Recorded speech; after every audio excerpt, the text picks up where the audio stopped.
Ladies and gentlemen, welcome to the GBYWN Australia podcast. This might be episode 88. I don't know. Look, I didn't even keep track. I thought 87 was our first. Don't interrupt. I'm doing the intro. Damn it. Right.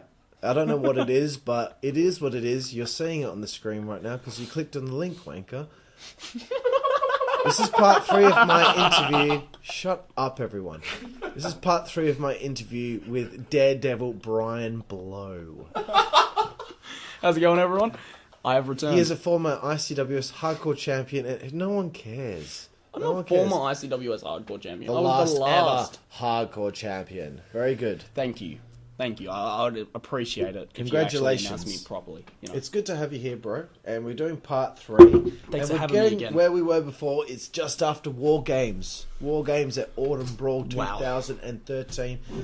I ask you and Jacob if you're keen on Acid joining the Rebellion because of Jacob's former tag team with Acid called Reality Trip. Acid was coming back to WZWA. Yeah. Acid was coming back to WZWA, and I thought because of his former allegiance with Jacob that it might make sense to put him with you guys. You guys told me no.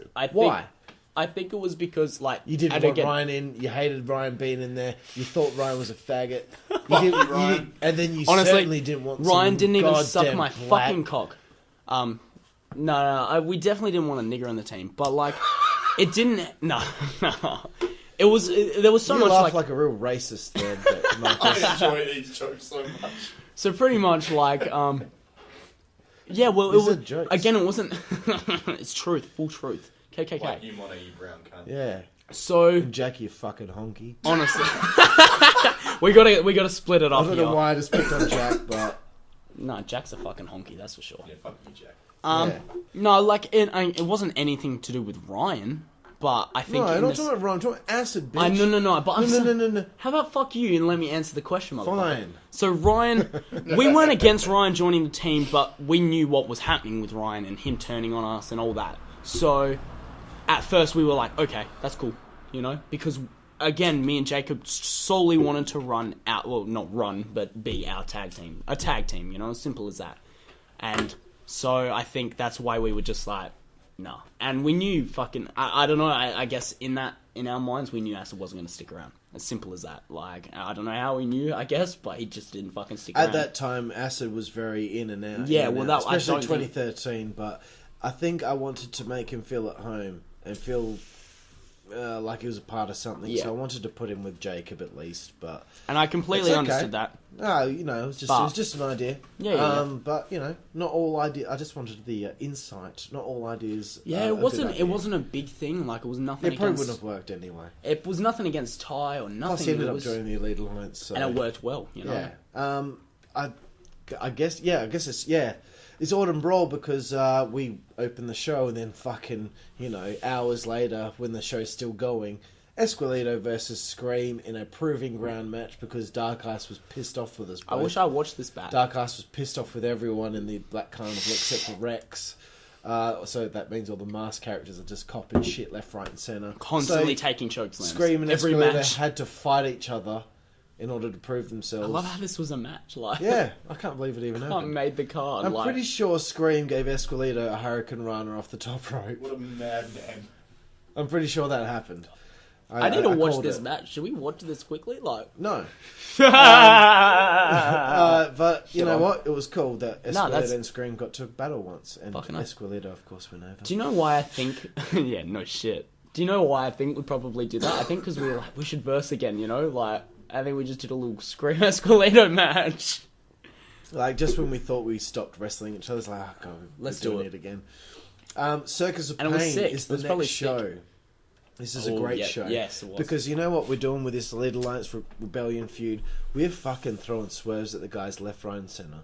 You had Ryan just turning you guys at Autumn Brawl to start the show. We have the Lewd View, where I interview Ryan Tate about why he turned on the Rebellion. Out comes Lila, fucking pissed as all. First time she's ever cut a promo, and she fucking got in Ryan's face, and she dumped him in front of everyone, and she screamed, "I will fuck you up." You know, she screamed at me, and I was scared. Dan was scared. Ryan was scared, and then I was about to fire her because she was no longer a manager in the WZWA. And then out come the Rebellion, who said that they're taking Lila on as their active manager. Great layering of the storyline. Beautiful stuff. Love the segment. And then later in the show, what do we have? We have you against Ryan Tate in a TLC Was that our match. first ever TLC? Yeah. First ever TLC match in WZWA. You against Ryan Tate and Lila. First ever Battlefield Brawl winner. You know, fucking, what else have I done? You know, That's first it. ever TLC. Eat my dick. First War Games, you know, I was First a part ever of it all. 450 splat. Yeah, I was First about ever. to say that. First And, ever person to actually commit to a 450 fucking splash, Jack. 450. Jack Who Lane. says 450? Oh, I can't wait to hit a 450 splash. Look, let me get to what I'm trying to say. We're already fucking 6 minutes in. Alright. Circus of Pain. TLC match, you and Ryan Tate. Ryan Tate's the new number one contender. He's the backyard motherfucking champ. Lila, after joining the Rebellion, it was all a ruse. She turns on the Rebellion during the match, but somehow, with me and Dan at ringside and Lila turning, somehow you still win the match. Because Brian was a fucking Because legend. I don't think about how I should maybe just not be at ringside for something like that. But anyway, Yeah, to you be win honest- the match. It was okay. It was okay. It was It probably Do you know could what have was- been better. Do you know what was fucked up about it? Is that it happened at midnight. That match did not happen for hours and hours and You know, a hours. match between Jacob and Ice for the backyard title, which was the main event in 2012, was at 1 a.m. Fuck that. Jesus. Ridiculous. Anyway, look. But pretty that much wouldn't have I had helped. waited all day to have this match. I remember bringing 8 fucking doors, I brought heaps of shit. And there was just... By the time our match came along, we set up for it. I remember I think everything... the setup would have taken ages too. Yep, Poor everything Chris. was covered in fucking condensation. I remember that because that's what fucked me up in that match. Was we had that ramp? Remember that weird ramp thing we had? Yeah. The walkway, whatever. One of the spots where I got pushed off the ladder, I hit the table. Table doesn't break. I just slip off it, and I remember smashing my shin right into the middle of that. And from that point on, I was just like, "This is gonna be fucked." It wasn't as good as what it could have been. But, It had the potential, and me and Ryan had planned it to that fucking potential. But by the time we had got to it and did it, it just didn't go to how we'd like. So this many is Rebellion really dominating. tables went wrong. I remember the table's legs stabbing through right next to Ryan's head. That was scary, man. I was like, that cunt could have just had a fucking table He leg could through have his had a head. Brian Lowe ETW moment there. Worse, it could have. Fuck, man. But let me get to my fucking point. Sorry. You beat Ryan. Jacob beats me in 4 corners of barbed wire. Oh, that was sick. Great match. That was such a sick match. I love my elbow drop off the top rope whilst holding a fucking light tube. Oh, Very cool. dude, poor Jacob. But great match. Well, I mean, you and Ryan could have been better, but still a good match. Great match Yeah, with me definitely. and Jacob. It You guys was- dominating the Elite Alliance this time around. Yep. To get it over on us from what happened at Autumn Brawl. What do you think of working with Ryan? At this point, you guys have battled many times. 4, 5, maybe even 6 matches would have been. Yeah, it's exaggeration right there. No, we had 3 at ICWS, and then we had the Battlefield. Oh no, well, he wasn't against me, was he? Really? So I guess. All right, so 3, 4 matches maybe. This was our 4th. That sounds better. Okay, all right, eat a dick. So, Well, I've always- I'll eat yours because your girlfriend's been. I've always I enjoyed get away working- with this. No one else does. Literally, honestly. I talk shit about Tash all the time. That's okay. Mone's Anyone a else? brown cunt though. Oh yeah, true. But no, I enjoy working with Ryan. I actually I don't know. People would complain about it. People being stiff. I actually always liked that in a match. Ryan was a very stiff opponent, but it was sick. Yeah, you know? he gets you fired up. Fuck yeah, man. He'd do a brutal move and you'd be like, alright, Ryan, you're prepared to take a brutal move now. And he'd be like, whatever. He was so committed to shit as well, you know? Yeah, Ryan, I actually really loved working with Ryan. What a worker. Yeah, excellent worker. And being able to hold a match like he could, with, his memory, of just Yeah. calling shit, really fucking helped, And before matches, you didn't even need to give him anything. He was just boom, here's a whole match. Tell me what you want to do. And I'd be like, oh, you've literally included more shit than I would have included for myself. Thanks. You've added a move for me. Cheers. That's now part of my moveset. Thanks, Ryan. Like, Ryan fucking was awesome. Yeah, I actually really enjoyed working with Ryan. I mean, to be honest, he's a pretty big part of your career because, you know, he had some of your... Yeah. You know, it was your fourth match and also wrestled you in ICWS. Best thing about Ryan was his fucking intensity, man. Like, it was so real. Yeah. It was so real. It's just a shame he's as tall as he is, because if he was at least... Like, if he was my height, he'd be a pro wrestler now. He'd be fucking amazing. But, like, I just don't think he'll ever go there because he's... I don't think those pros would take him seriously at his height. It's not his fault. You know, he could probably get by if he bulked up a bit, but... like Taz or something like that. Yeah. Anyway, I think Ryan would be a great pro wrestler. Ryan would be an excellent pro wrestler. I'm just saying, he'd be able to keep up with the stiffness. About height in wrestling. He'd be able to keep up with the stiffness, and he'd be able to keep up with the brutality. He could make it look realistic, and that's fucking realism was fucking Ryan's thing. You know, if he was hitting a fucking elbow or a knee drop on you, you were feeling that shit. And that this TLC is 2013. match. You should have seen him in fucking 2016. The dude's strikes were crazy. Yeah. Screaming Esqueleto in this show beat Kyle in a handicap match because Deacon didn't make it. Don't even remember. We won. How good is we that? fucking won. Screaming Esqueleto. I just got, look at this. I've got... yeah. we beat Kyle. We beat Kyle. It literally says... It's all in capitals. It says Scream and then Esqueleto in capitals beat Kyle. Ha ha ha ha ha. For some reason, Kyle's got a smaller K. Smaller K, and so does Esqueleto has a smaller K. It's starting to make me think of Tim Kidd. I was just about to say that. Broken Bones. Jim's Yarding is the next event. Jim's Yarding. I said this to Marcus, and he goes, "Wait, what do you mean Jim's Yarding?" I was like, "It is called Jim's Yarding," and he's like, "That's fucking sick." Jim's Yarding was such a great. I don't even know how we came up with that, but I thought it was brilliant. I think there was something in the group where someone was like, "Jim's prostitution," and Jim's this, Jim's terrorism, and then we're like, "Let's have this an event, Jim's Yarding." Or we did the event and then we made all those jokes. But whatever happened, it was a great event. I think the jokes might have come first, and that's where the idea came from. But we were trying to play this little storyline whilst we were still feuding with the Rebellion. Of course. A little bit of problems between Ryan and Alex Stone because, you know, they're both vying for being the number 2 in the Elite Alliance. Yep. And Ryan's a backyard champion. He beat Alex for the belt. Alex has got to try and keep his spot as the number 2. It's really cool, man. We did so many fucking things here, which was just so intricate and interesting. It's not just about Rebellion versus Elite Alliance. No. There's a feud going on with the Elite Alliance as we're trying to feud with you guys. Yeah. Which is why you're getting the upper edge on us, because these two can't fucking get along. So, title match, 3-way dance, elimination. You retain the title against Ryan Tate and Alex Stone. Yep. Very good match. Yeah, it was actually not bad.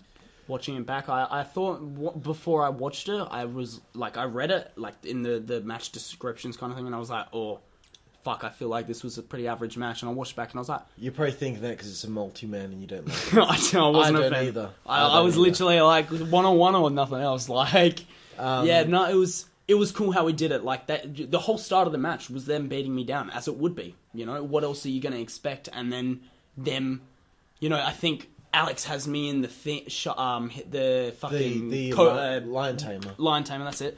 And that's when they turn on each other. I think Ryan is like, "No, you're not winning," and then hits him, and then they start. And then it goes from there, and then it fucking was a great match. The story was told really well. Yeah. But the biggest story about Jim's Yarding was that Jacob was trying to quit WZWA at the time. I don't know if you remember. I actually don't. Jacob had, and we talked about this in his podcast, Jacob at that time had, an argument with Jack about something, and a lot of other things were going on, and he quit rugby, and he wanted to quit WZWA. Yeah. And he didn't actually wrestle at this show. And he made a big problem with me and basically was like he was going to quit. And I'm like, dude, we're so early into this thing. If you leave now, it's not going to be good for you. Like, you need to stick around because you're such a big part of this now. Don't miss out on what could be brilliant, you know? Some great It's like Jacob couldn't understand how fucking amazing he was, though. But he was, I don't know what the problem was. I can't remember. We talked about it in his podcast, but he was trying to quit. And I was so angry at him because I had worked so fucking hard to get him to peak that he was at. Yeah. I had not sacrificed, but I'd put him with these people. Put him above a lot of people. Have him beat me, Ice, Chaos, Mykonos. Like, so many fucking Alex, people. Yeah. You know, like he'd gone through all this shit, and I'd really helped him so much, and for him to just turn around and say, I don't want to do it anymore, for no real good reason, I was really, really upset with him over it. And I think that's what began a bit of an issue with me in the rebellion for the next year. It wasn't you yet, but it was just Jacob at that point. Because the show, you're still to come, but the previous show, I just put him over clean. Yep. In the four corners of barbed wire, Yep. I just put him over clean. You know, like in another match, you guys have done I didn't do it often because when it happened, I wanted it to mean something. Like when I lost to you, when Yep. you won the title, I wanted it to mean something. So I was like upset that I'd sacrificed all these different things with all these different characters, and he just wanted to quit. Yeah. But luckily, we managed to turn it around before the next show, and it saved things. That's for sure. Oh yeah. And we're very close to the end of the EA Rebellion feud being Yep. over. Backyard TV episode 3: Scream loses to Jack Wallace. I just want to keep popping these things in there because it's funny to me. I don't even remember. But Backyard these. TV episode 3 and episode 4 were recorded in the same day. Was that I was supposed to be there, but I think I had depression problems again, so that's why I didn't show up. But I said, you guys just book whatever you want to do. Just do whatever you want to do. Flip a coin, I don't care. Tim, as the Great Shinigami, this is my story. I love it. Tim, as the Great Shinigami, is wrestling JD Flame, who's only been back a few shows. Yeah. Yep. And they didn't know who was going to win, so they were just going to flip a coin for it. They flip a coin, and Justin wins. So Tim can't even win with a 50-50 chance of flipping the coin. Justin It just wins. was JD inevitable. Flame Like wins you're with the not winning, fucking- Tim. You're not. with the fucking cutter. 1, 2, 3. Sorry, Tim. Even the wrestling gods say no. Suck a dick. Honestly, massive cock in your mouth, faggot. Like, anyways. That's hilarious, though. I didn't know they And flipped a finally, coin. at that Backyard TV, after all those shows, that was when you finally cut a promo saying how proud you were to finally win the championship. On a Backyard TV. It had been like 3 There'd shows been since like- you won the belt. Autumn Brawl, Circus of Pain, and Jim's Yarding. You finally cut that promo that I asked you to cut at the first show when I won the title. So that's where I'm starting to get annoyed Yeah, with you because I want you to cut that promo. Oh, I will do it, man. I'll do it. And you just wouldn't do it. And then I cut a promo at Backyard TV, which I seem to recall was trash. Yeah, you say nothing, so I'm pretty no, sure. I don't really. I know that You it don't was even fine. remember? I know that it was fine. You finally got on the mic and said it, but you know, you're saying it to 5 other people. 5 people, maybe. Maybe 5. There's probably 2 of them in the ring with me. Like, So at this time, yes, with the promos, I was disappointed that you weren't cutting them when I asked you to. yeah. But at this time, I also felt it was time for you to drop the title. But that's probably because I don't really know how to book babyface champions. What? I like long-term heel champions and babyface winning, and then fucking losing. And then another long-term heel champion because I love the heel title reign. I know for a fact, like 100%, me, like at the time would have been like, I don't want to drop it. But you had already told me from day one you're dropping it to ice eventually. I think day one I was dropping already it it was from already ice. mapped out in my mind. That I don't know if it when was mapped Ice- out at this point, but I Ice won think 2012 Wrestler of the Year. When I knew he was going to overcome it, but he was retired. But I knew he was going to overcome the psoriasis. Yep. I was like, he won Wrestler of the Year last year. That bloke never got a fair shot in ICWS. He will be the heavyweight champion. oh yeah, If he's back by the time that I'd need Lowe to drop the belt. And he then was. It lined up perfectly. So And- maybe slightly had something to do with you not being you don't even need to like 100% about you don't the even promos, need to like fucking but sugarcoat it. Like mostly about Ice winning the yeah. championship. but there's definitely like I think But every babyface champion I had was always transitional. yeah. That was just a fault of mine, and because I didn't know how to book it. Luckily, I avenged that with Blade being 407 days long as champion. Fuck, that's sick. But here we go. Frostbite. Ice beats you with 5 fucking I don't even choke remember slams taking to win the 5 championship. slams, man. That's 5 sick. choke slams. I seem to recall him Do you remember saying... him wearing the mask the whole match? That's right, because he was bringing out... He When said, I I'm watched going to him wear the doing match. it, I'm like, he didn't tell me that he was going to do this. Is really unfair because it's a fucking goalkeeper hockey mask. Lowe can't even punch him in the face. Just He didn't wear it. He put it on during the match. He put it on during the match. right. Because start of the match, I get the barbed wire down, wrap it around my body, flip onto No. him. That's a rematch. This is just a The straight. rematch. Yeah, you have a rematch in Stairway to Hell. Oh, which has okay. got the My barbed mistake. wire. I thought I lost the title in the Stairway to Hell. No, you won it. You lost it at Frostbite, Okay. and the rematch. And he just... Okay, and yeah, he wore the mask the whole time. Okay. So at Frostbite, and then in one fell choke swoop, slams me he 5 won the fucking times. to WZWA win. title, and Rex won the Aussie title Yeah, against okay. Mono. Yeah, So the Black yep. Carnival in one fell swoop were now the big dogs. In That's WZWA. right, because... Yep. Okay. So yeah, So like... you don't actually remember the match, which is that's fine. That's fucked up. Wait, what event was this? Frostbite. Hardcore Hell would have been the rematch for Stairway to Hell. 14 or 13. Did we miss this match? It must have, because I was Nah. looking in 2015, bro. As if I fucking missed this match. I thought I dropped the title in the Stairway to Hell. I'm hell disappointed. That I was haven't. the rematch. I really want to clause watch this being match, cashed but like, in. it doesn't matter. But like, That's right. I do the people remember that are the choke listening right slams. now are bored by the fact that we don't know what the fuck we're talking about. You know what? Eat my dick. Yeah, Mono. The 5 choke slams. That's sick though. Like I do recall him saying something along the lines of, "I'm going to choke slam you 5 times for the win, just to make a point of you're out." You know, so it didn't shit on me. You know what I mean? Like he still shit on me and beat me, but he didn't fucking shit on me as in 1 choke slam. That's it. You know, he was like, "We're putting He's this showing cunt respect out. to your title reign by You know, you're a tough opponent. I'll choke slam you 5 times to guarantee the finish." You know, and fucking oath, like. Yeah, and drop into Ice, more than happy to. Of all when you see people, the someone who third one, earned you're it, like, you know? everyone was like, Ice is winning the belt. 4th one, he's winning the belt. He's winning Fifth the belt. one, Alright. he's okay. Can we just Fucking win it? sick. Like, All right, pin him, sick. pin the poor All right, cunt. you've Like, killed him. You've killed him. And how good does that make him look against like the Elite Yeah, Alliance? yeah, fucking how right. good does that make the Black Carnival look? The leader of the Black Carnival killed. I Brian Lowe. love it. I love it. 'Cause Really cool. Really I still cool. love the thought, like, Scream's still part of the, like, reigning group. I'm like, yes! Oh! Getting into Scream. I fucking love that gun. But, no, like, yeah, more than happy to lose to Ice. Ridiculous. and You're feuding with the Black Carnival, and we're both in the. then- Black and we're Carnival. both in it. Like, so confusing. Scream wasn't there half the time. Scream just was doing his own Mexican things, you know. Brian Lowe's there. Oh, but Brian Lowe's not here now. But Scream's appeared. He's just come back from Mexico.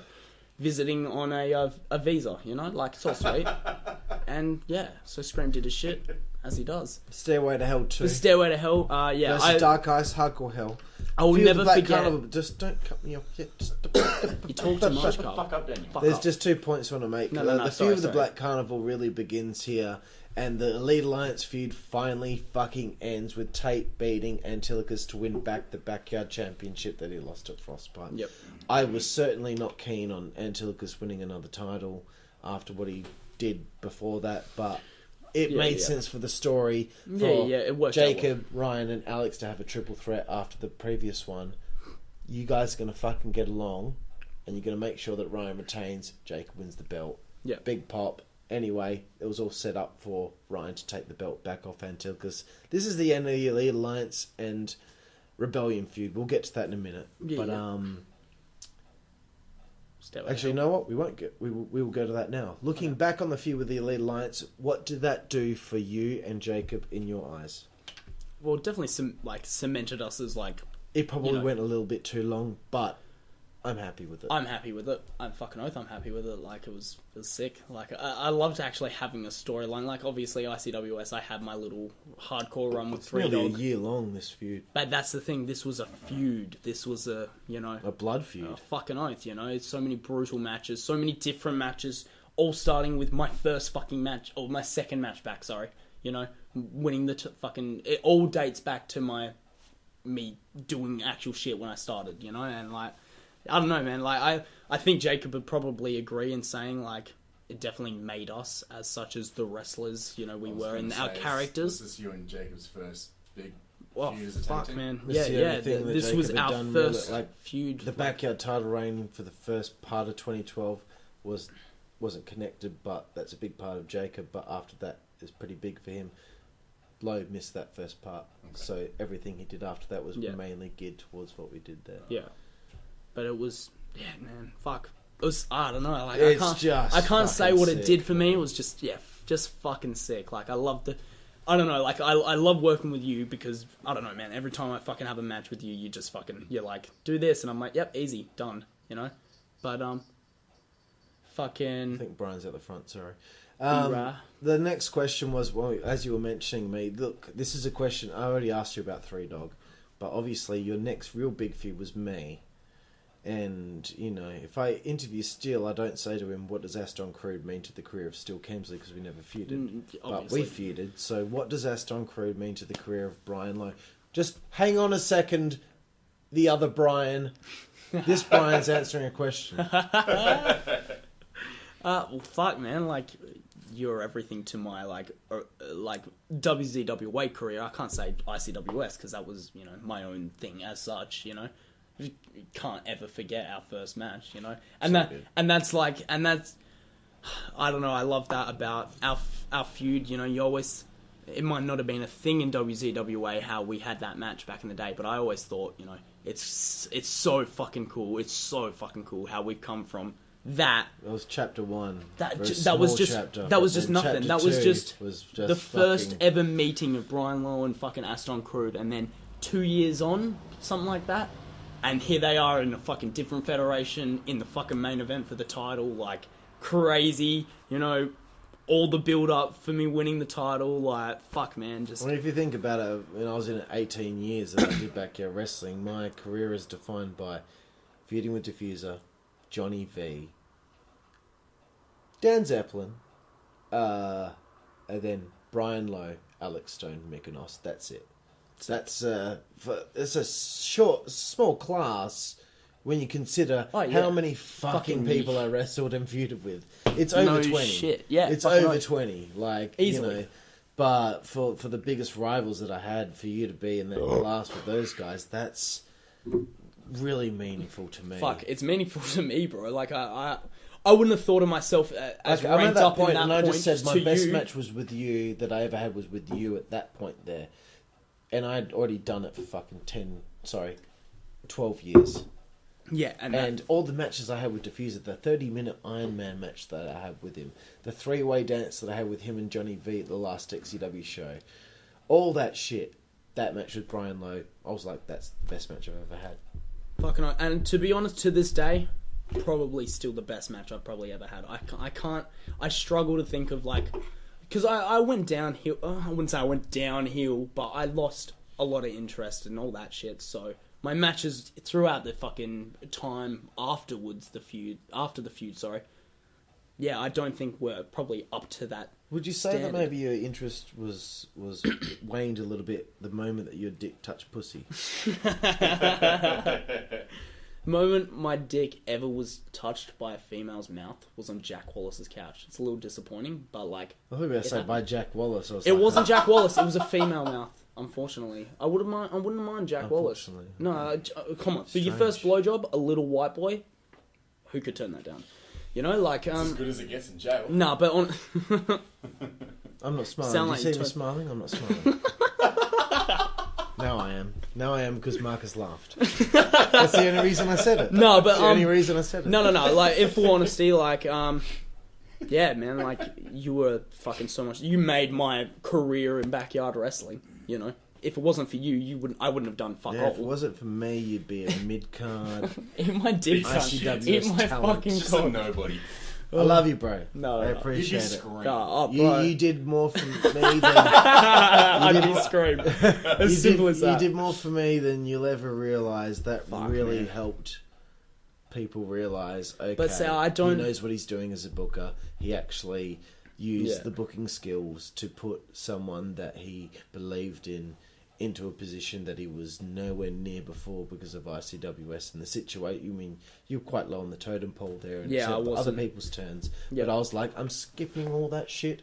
He's going past Ice and Chaos, and he's getting there before them, and they would have been like, fucking good on you, Lowe. Yeah, Well, and that's the thing. I got so much props from all the boys. Like, I'm sure there was probably a lot of whatever. I couldn't give a fuck. I hope it helped your standing with the boys in comparison to what it was like in ICW. You just the young kid there. I don't know. I think when hung by out the with them time and stuff, WZWA but hopefully- came around, I was really forming like more of an actual like being a. I was older, so it was So your easier to. personality was more Different. well formed. Yeah, exactly. Yeah. And fuck those, you boys helped me like so much in who I've become. Like in a sense, like fucking. Except Monet, I mean. So obviously, I don't We want to spent most of fucking that time be a avoiding brown him. cunt. Yeah. I only ever wanted to be near him because Tash was near him, and Yeah. If Damn, she was she near him, she smelled wasn't near him for good. so long. She wasn't got near him for great, so long. She's got great perfume, And she's stacked. and her breath smells like Earl Grey. Oh, great. Yeah. Kinky. I like it. Um. Nah, but yeah, no, honestly, and yeah. Monet's breath smells like Dilma. That sounds shit. I just made 2 jokes about tea. It's ridiculous, and Marcus can't handle it. Marcus literally can't deal. No, He hasn't even had any weed. I know his name's Marcus Cones Jones, but he's acting like it. yeah. It's amazing. Right. We're moving on. We're moving yeah. forward. Battle War Revolution. The fucking most fucked up idea I ever had. And the idea was good on paper, but it was very scary. Was it even on paper? I think I got a messenger. Like, It was bad. it was. But it was good. But it was bad. The Black Carnival versus the franchise versus the Rebellion. Wait, quickly. I just have to say, whoever recorded the match is a fuckhead because I told them before the match.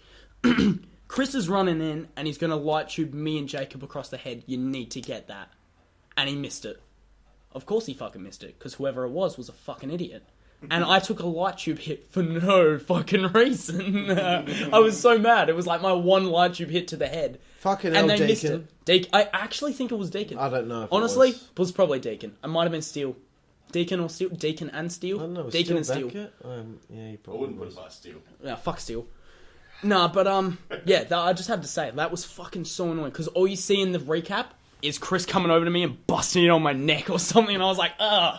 It was an ugly match. Ugh. We fought outside the ring with kendo sticks for like 20 there was a lot minutes. of passion there, and I know initially as the match was over, you guys were very proud of what you did because it was very fucking CCW. But it got us a lot of fucking heat with the pro wrestling Yeah, it scene did. in Perth, that's for sure. Holy Black Carnival, shit. Esqueleto, Escalator in it? That's the best part.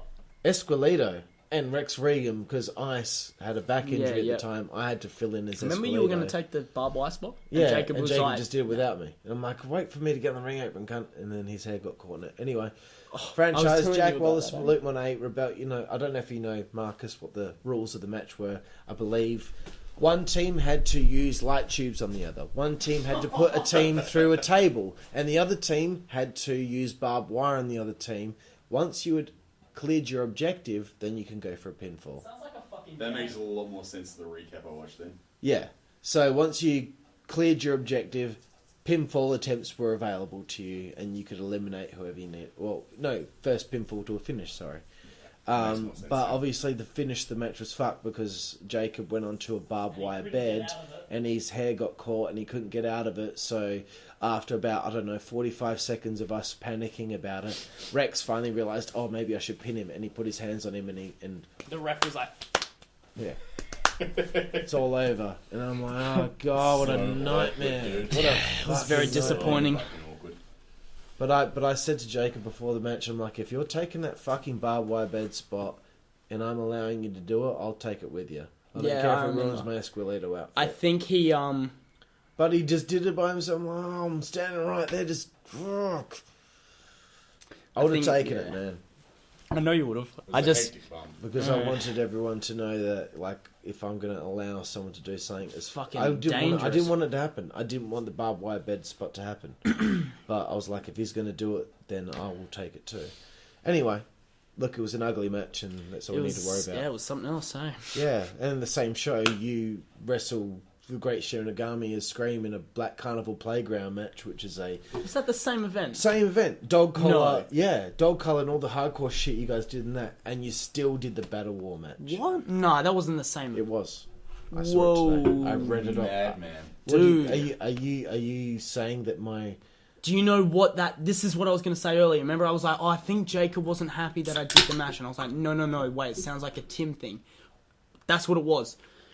I said to Tim, look, man, I don't want to kill myself on spots because I got a big match later. And he was like, oh, this is why I don't want to fucking do this fucking with you because you got another fucking shit to worry about, blah, blah, blah. he's it's so not jealous. It's not at you, Tim. It's not at you, Dan. It's just shit, you know?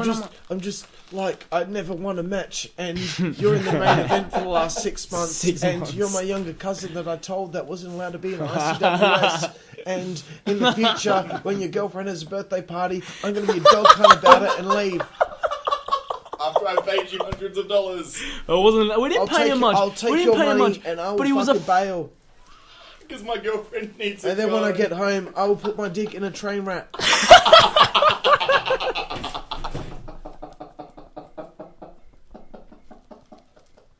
This is what the GBYWN Australia podcast is all about, ladies and gentlemen. Fuck Tim Justice. Fuck you, Tim. Piece of shit. Oh, I can't wait till this cunt sees We haven't this even one. got to that fucking story yet. I can't wait. Oh, wait, that's still to come. Oh, me telling the actual story, I guess, yeah. Yeah, when I see your girlfriend next, it'll be still to come as well. I'm not even talking about you, I'm talking about Tim's girlfriend.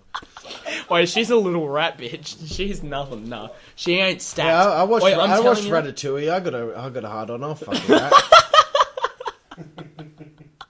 Look, let's get back to the story, okay? Alright, so Backyard TV, episode 5, Scream loses to Chaos. I love it. Why Scream is this is in fucking... here? Because I love it. I love giving you the facts, because you probably completely forgot that Scream had all Scream these versus matches. Chaos in Backyard TV 5. That's great. Excellent. Scream, honestly, do something with your life. You're a great person and I'm proud of you. I am proud of you too, Scream. Christmas Carnage again. Here we go. We finally get to have a Christmas Carnage with the Battlefield Brawl that is filmed. And this was actually the best Battlefield Brawl we ever had. But earlier in the show, I love it. I love it. I love the story. You versus Rex Regan for the Australian Championship. The Black Carnival feuding with the Rebellion. Here comes the big title match before all the people there at the WZWA arena. Daredevil Brian Lowe, the former heavyweight champion WZWA, taking on Rex Regan for the Australian Heavyweight Championship. And within about 7 minutes, Rex Regan goes for a moonsault off the top rope and snaps one of his fingers. On my fucking face. Like, that's what I couldn't understand. His Tell finger me the moment when it happened. Talk about it. So, What did you think? I remember Chris saying to me after, you should have fucking moved away. I rolled towards the thing. I think That's the way you're supposed to. Yep, thank you. Not So away. Huh? Not away. Yeah, because like then your legs are still hitting me or something. He said away because when he did a moonsault, He landed jump at out. the corner. He jumps up and then down. Down. The dude Do you doesn't remember the jump up broken and neck out. moonsault against Tate in the... I don't even know, but they jumped off the fucking little... He does the moonsault off the... fucking... What do you call apron? it? Scaffolding? Oh yeah, he can't. And He can't, kills himself? He can't do a moonsault. Sorry, Chris. He should have known. I yeah. told him then. Don't do any more moonsaults. Anyway, so he was doing a moonsault, but I was reversing it. I rolled in, and he fucking came down on my face. And I remember, like, whatever it happened, and I think I sold it a bit, because I was like, well, clearly it landed on my fucking face. And I sold it a bit, and Chris, I know, because in the recap, he's like, oh, like this. And his fingers like Sideways. It was brutal. It was sick. And I looked at it, and I remember in the match, I literally was like, whoa! Like, I moved back and everything, because I was just shocked. I was like, I think that's the whoa. first time that a match ended in WZWA because of an injury. Actually, the whole time I've done backyard wrestling, I've never seen a match end in an injury. Sick. Like that. See? So that was it was an iconic moment, really. ETW, WZWA, but And Rex was supposed to win the Battlefield Brawl. That that's what I was telling Marcus. I was like, he was And meant to I win the went up to Battlefield Alex Brawl. and I'm like, he's off to hospital. I don't know what to do. You're gonna have to win. You're gonna have to do double duty at Resolution, wrestle Ice in the main event, dude. I don't know what to do. So Alex was like going to be number one babyface anyway. Yeah. So anyway, so that happened. Yeah, that was just. It was disappointing because I remember the match starting really clean. I remember the start of the match. We started off with a fucking lock up or some shit It was into the first proper match that you two had. I mean, you had that Ever, cage you- match, whatever, but it's like that's- the real yeah, first yeah, match yeah. you're gonna have. So I was And excited then because I I remember knew he what you could do. came off the ropes. We did an underhook, fucking spin into the fucking suplex stunner. Perfect. Like, it was so sick. Some shit. I think we did a couple more things, and then and then the moonsault and the Fucking broken hell. finger, and I was just like, whoa. And then I remember after the match, Chris going to me. I was meant to win the Battlefield Brawl, man, and I was like, no. I was Yeah. like, that's so fucking. But gay, when I dude. look back, and Rex has heard this story on countless podcasts, it was the right thing that he should yeah. win the Battlefield Brawl because the next show, all of a sudden he's main eventing against Ice with no story behind it. Yeah. That was a problem with having the Brawl being the show before Resolution, was that there could be no real build. Yeah, we definitely At should have least- moved it to a seasons beatings or some bullshit. Well, I mean, you know? Seasons eventually beatings we was put a show- ICWS's. Eventually, we put a show in between Resolution and the Battlefield Brawl, but do we? that's later on. Yeah. And you weren't there. Was that poo?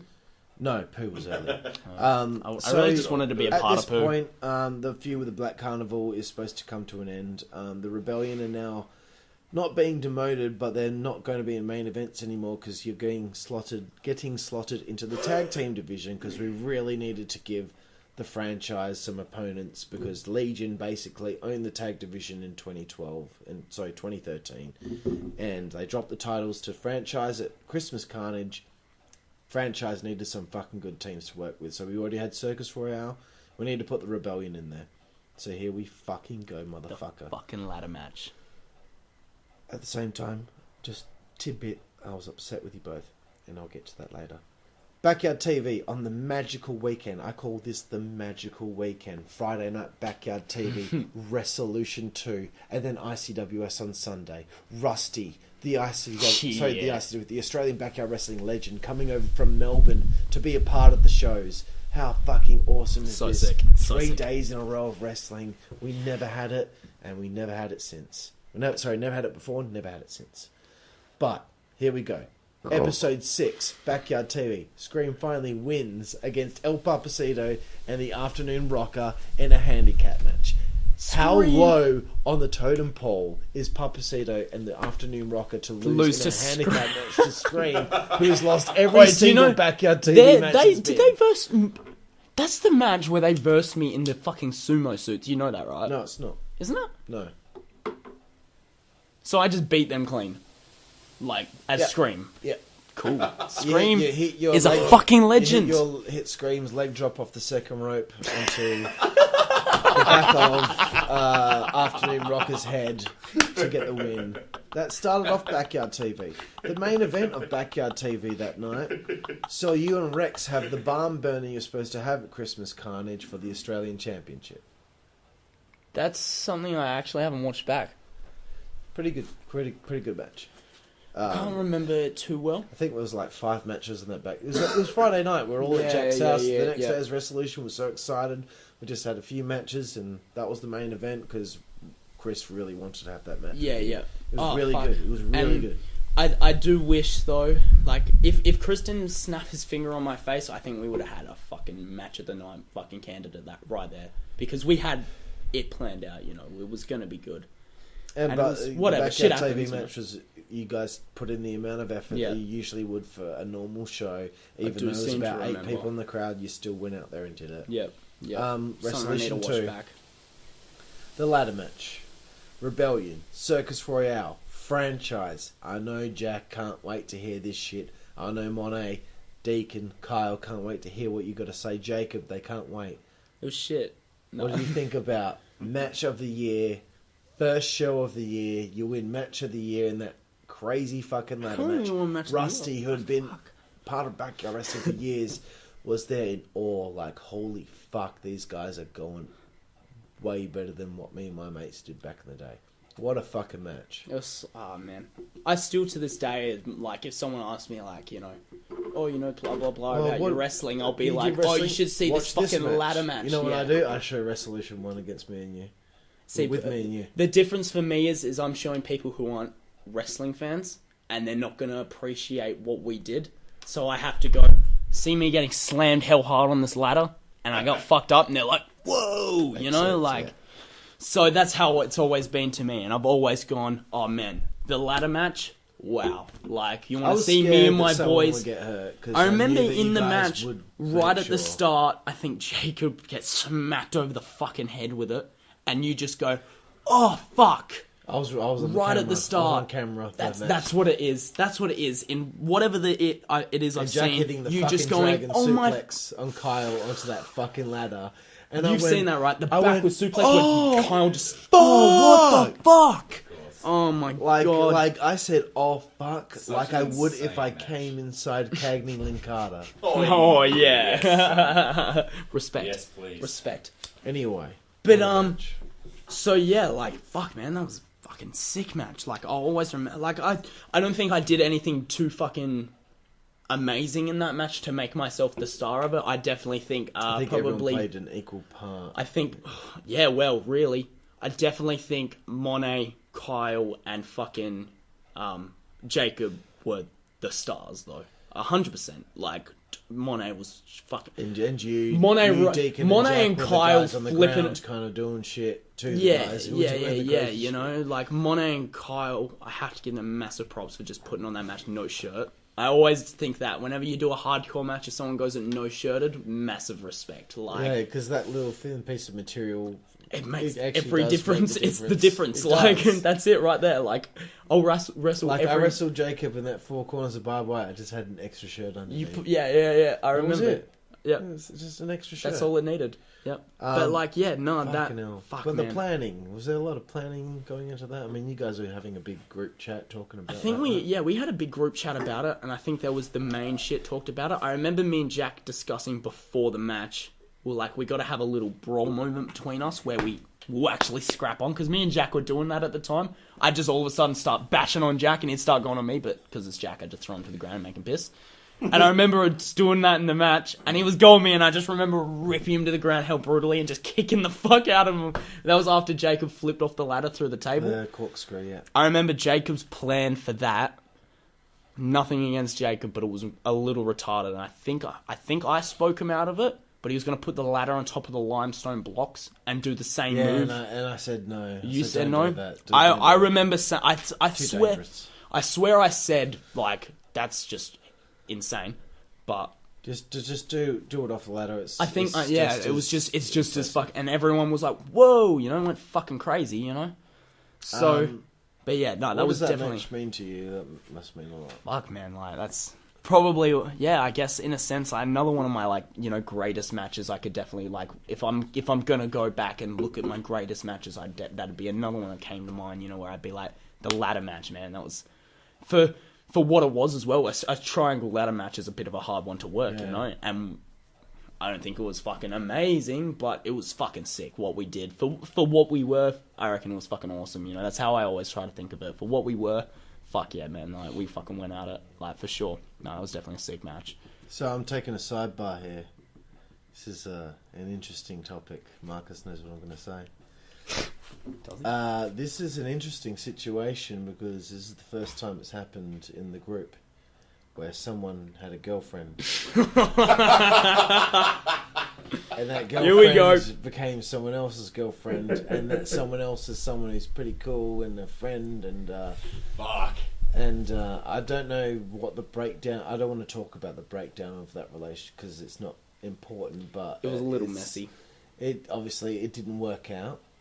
I And As you're better off teenage now. relationships Everything's go. fine now. Everything's going very well from what I can tell. Yeah, stacked. Yeah, everything's stacked right now. But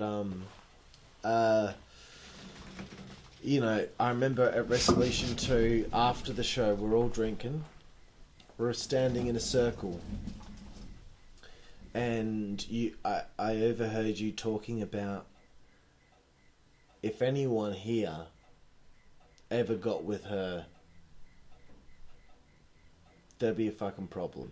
Really? And you were saying that. Yeah, Really? Yeah, you said it. You said Really? You said if anyone got with her now, I'd have a real fucking problem with it, and there would be a problem.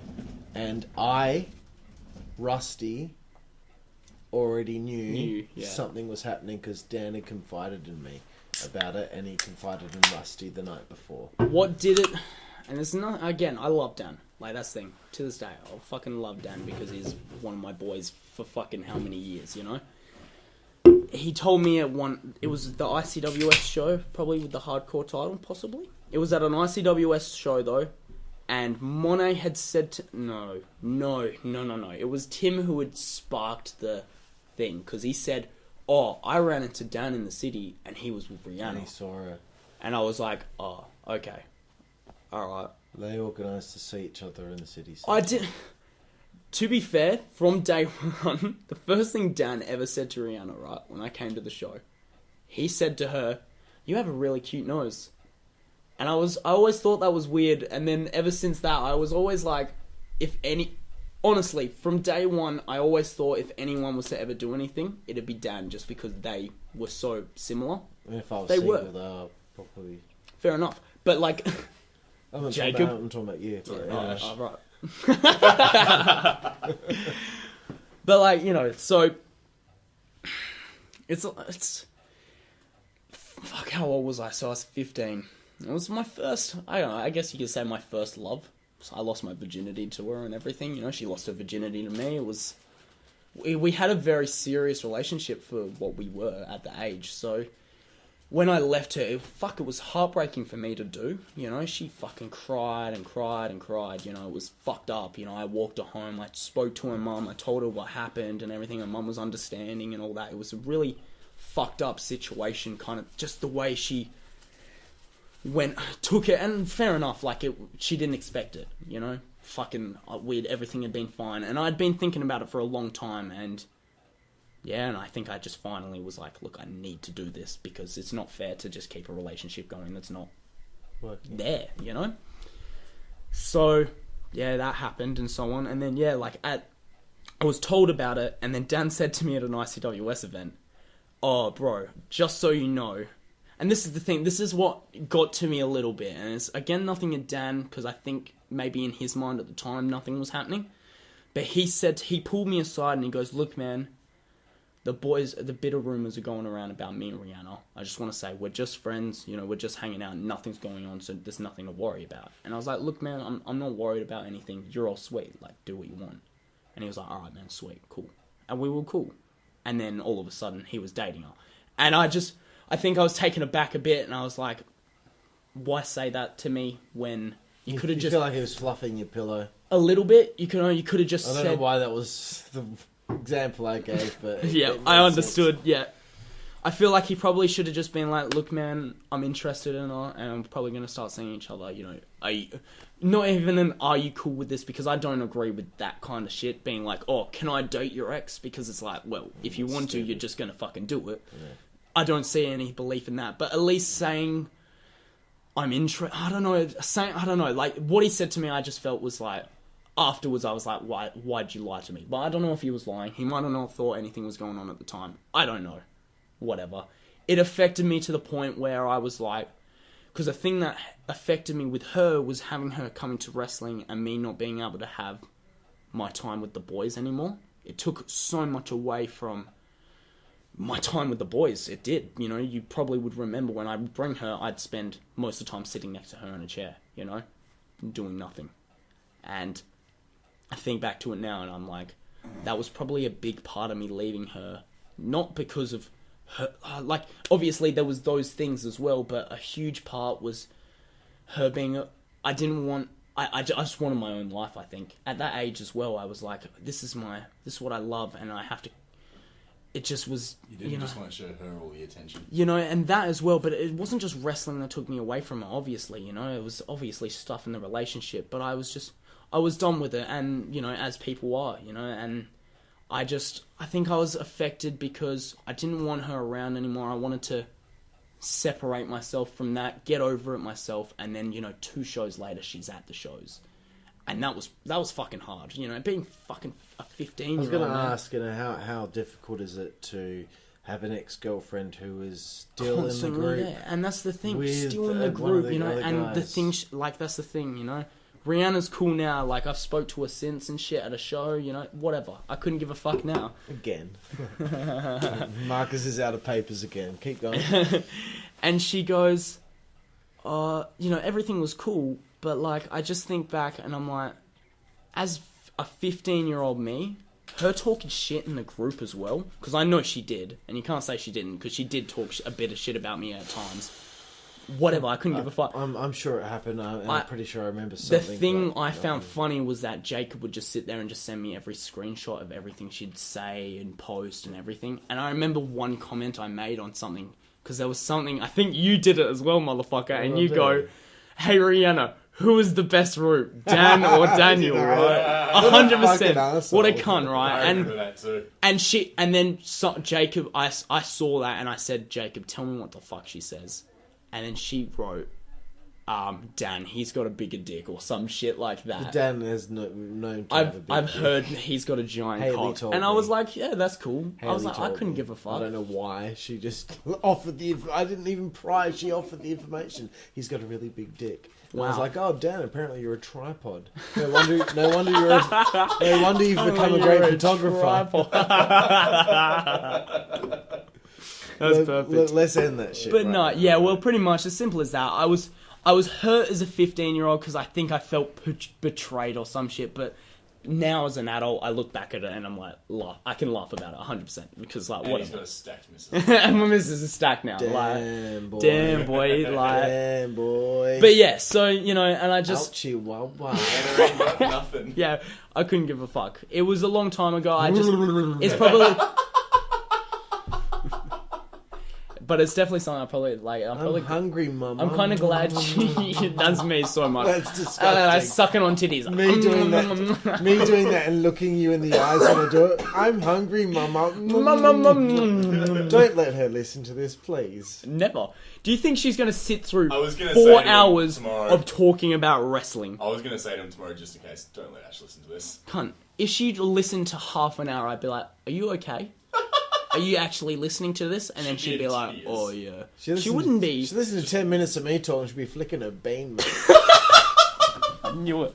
Get the fuck out of here, Cole. Alright, let's get on. No, Let's but go on. I'm kind of glad you asked the question because I think it's something I probably wanted to get off my chest for a long It's time. a pretty big fucking I don't gossip think story in anyone WZWA understood. I don't history. think anyone understood me going through You it. should probably listen to Dan's pod because I'm pretty sure I asked him about it and he's just like, yeah, I felt like bad about like how awkward it was and It he's was, just like, and Dan tried. That's I always respect. Like I always gave it to Dan because he always tried so hard to just be like, "Yeah, we cool, man." And it was they were like, together for a and while, we were, you know. and that's the thing, you know. Like if they lasted a month, I probably would have been like, "Fuck you, cunt." Like, I feel bad for her now, to be perfectly honest, because she had all these friends for years. yeah, well, Connected because of you, and then Do you know- But well, then once that one ended, do you know what fucked? there was barely anything. Do you know the day after I that, broke you know? up with her, right, was the day before a WZWA event, right?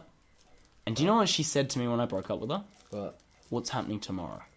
And I go, what do you mean? She goes, am I still coming? And I go, well, no. dude, you should have seen her 18th birthday party. It was. I shouldn't even be fucking talking about it, but Eat my anyway. dick, cunt. But you know, like she had some of her other friends there, which was maybe about 4 or 5 of them. But most of it was WZWA guys. Like I know. me, Brandon, Jacob, But then, fucking Ice, fucking it was nothing against her, but Barrett was there and stuff like this. That was her fucking birthday party, and then now she's not in WZWA. I don't know what's going on with her now. one thing that... Every now and then I message, hey, how you doing? Good, cool. Just wanted to say, like. I was feel bad always that she's offended lost by her friends. when it was Jacob's 18th and we were trying to plan something. And I was like, yo, yeah. Oh, that like, thing. Jacob's Let's my... not talk about that.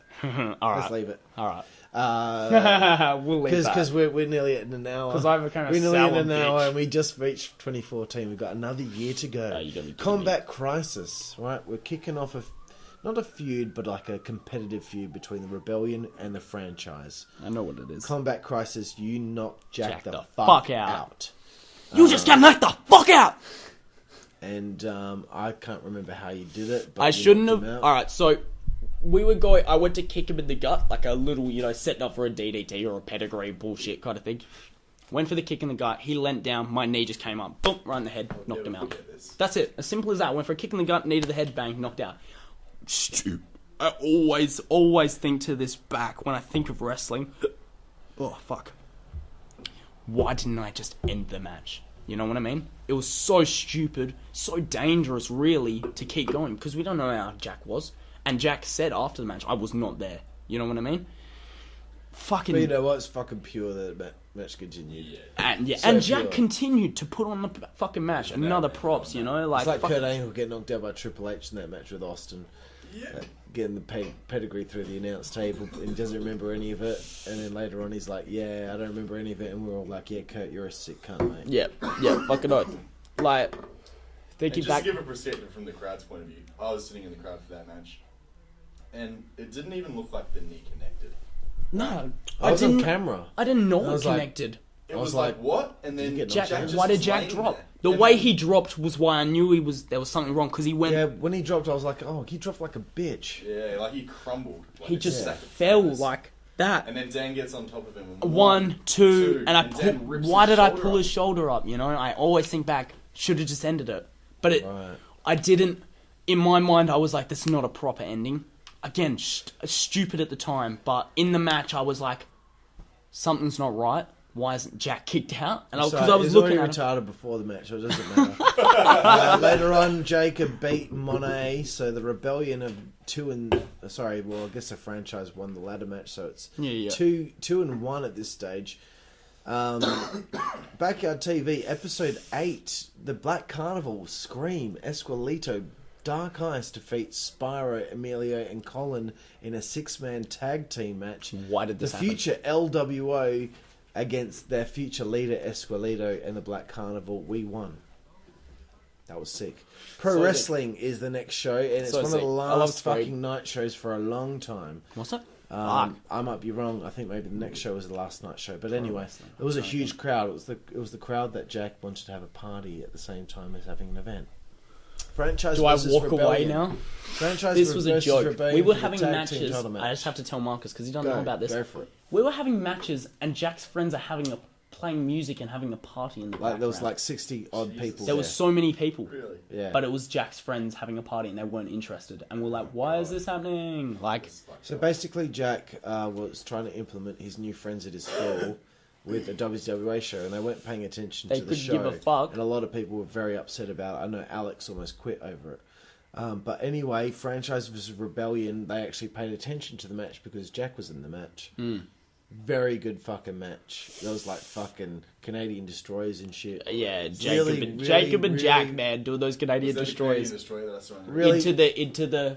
Boop. Yeah, Yep. that was hectic. Like almost the apex of the tag division here. Yeah. That was awesome. Really was a good. dope Franchise go over in the match, and there's obviously a shake of hands and respect. But around Pretty this sure time, we all play do the song at the entrance. Yeah. Yeah, that we're all on our knees pretending to play saxophones to the Oh my god, what's this fucking song? Not Murray Street, that's Perth. Baker Street. Baker Street, that's it. Yeah. But really cool, you know, just a show of respect after. Oh, yeah, between you know. guys.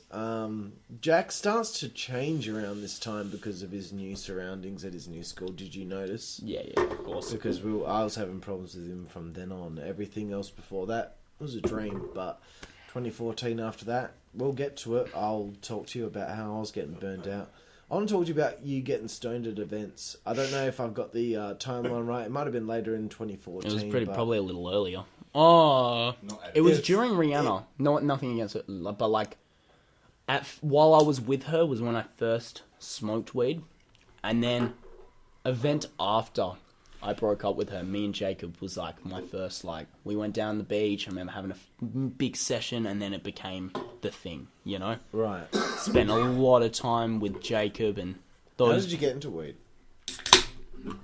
Jacob and Chris and Right. and Rob. Love you, Rob. Fucking yeah, man, like first session. Jenkinson getting a shout out. Yeah, first How you going, you skinny cunt? Yeah, no shit, eh? First session I ever had was with those cunts, like over a weekend, and they just spent the whole weekend trying to get me stoned, and I couldn't get stoned. Like, it was like that thing where you're like, I don't know if I'm stoned, and then we're having a big session one day, and then all of a sudden I was like, I still don't feel Oh, stoned. wait a minute. And then I had a cone, and then I was like, white as. There's a photo of Jake. I hope Jacob still has this photo We'll of pop me it on the laying the on podcast. laying on YouTube. like just outside their primary school, because that's where we used to sesh. and like their old primary school, and me just like laying there like this, like munted, like it just hit me all at once. And then the next morning I get up, go to Chris's, and we had a session in his mum's bathroom, 4 cones, and I sat on his couch for an hour and a half. Do you have any stories laughing. about you getting stoned at events? Did you hotbox with anyone? I remember, right? Jacob's mum always loved me. Like, she always thought I was great. Always called me Lowe. She was so hot, though. She was caught looking at my ass. Yeah, that's right. She was so stacked. Fucking Jacob's mum, man. God damn. Jacob's listening, and he's like getting hell angry, like... Your mum is stacked, bro. I'm sorry. Ashley's man, we love you, but your mum is stacked. Sorry, my missus is more stacked. But, like, dude, your mum. Damn, for your mum, like... But anyways. Whatever, keep going. Tell the story. So, I remember having this hotbox with Aaron in Marcus's car. And Jacob walks out of the event with his mum. And she looks at me as I'm, like, ripping a cone. And I, like, put my head down. And I peek up, and she's still looking at me, and she's laughing.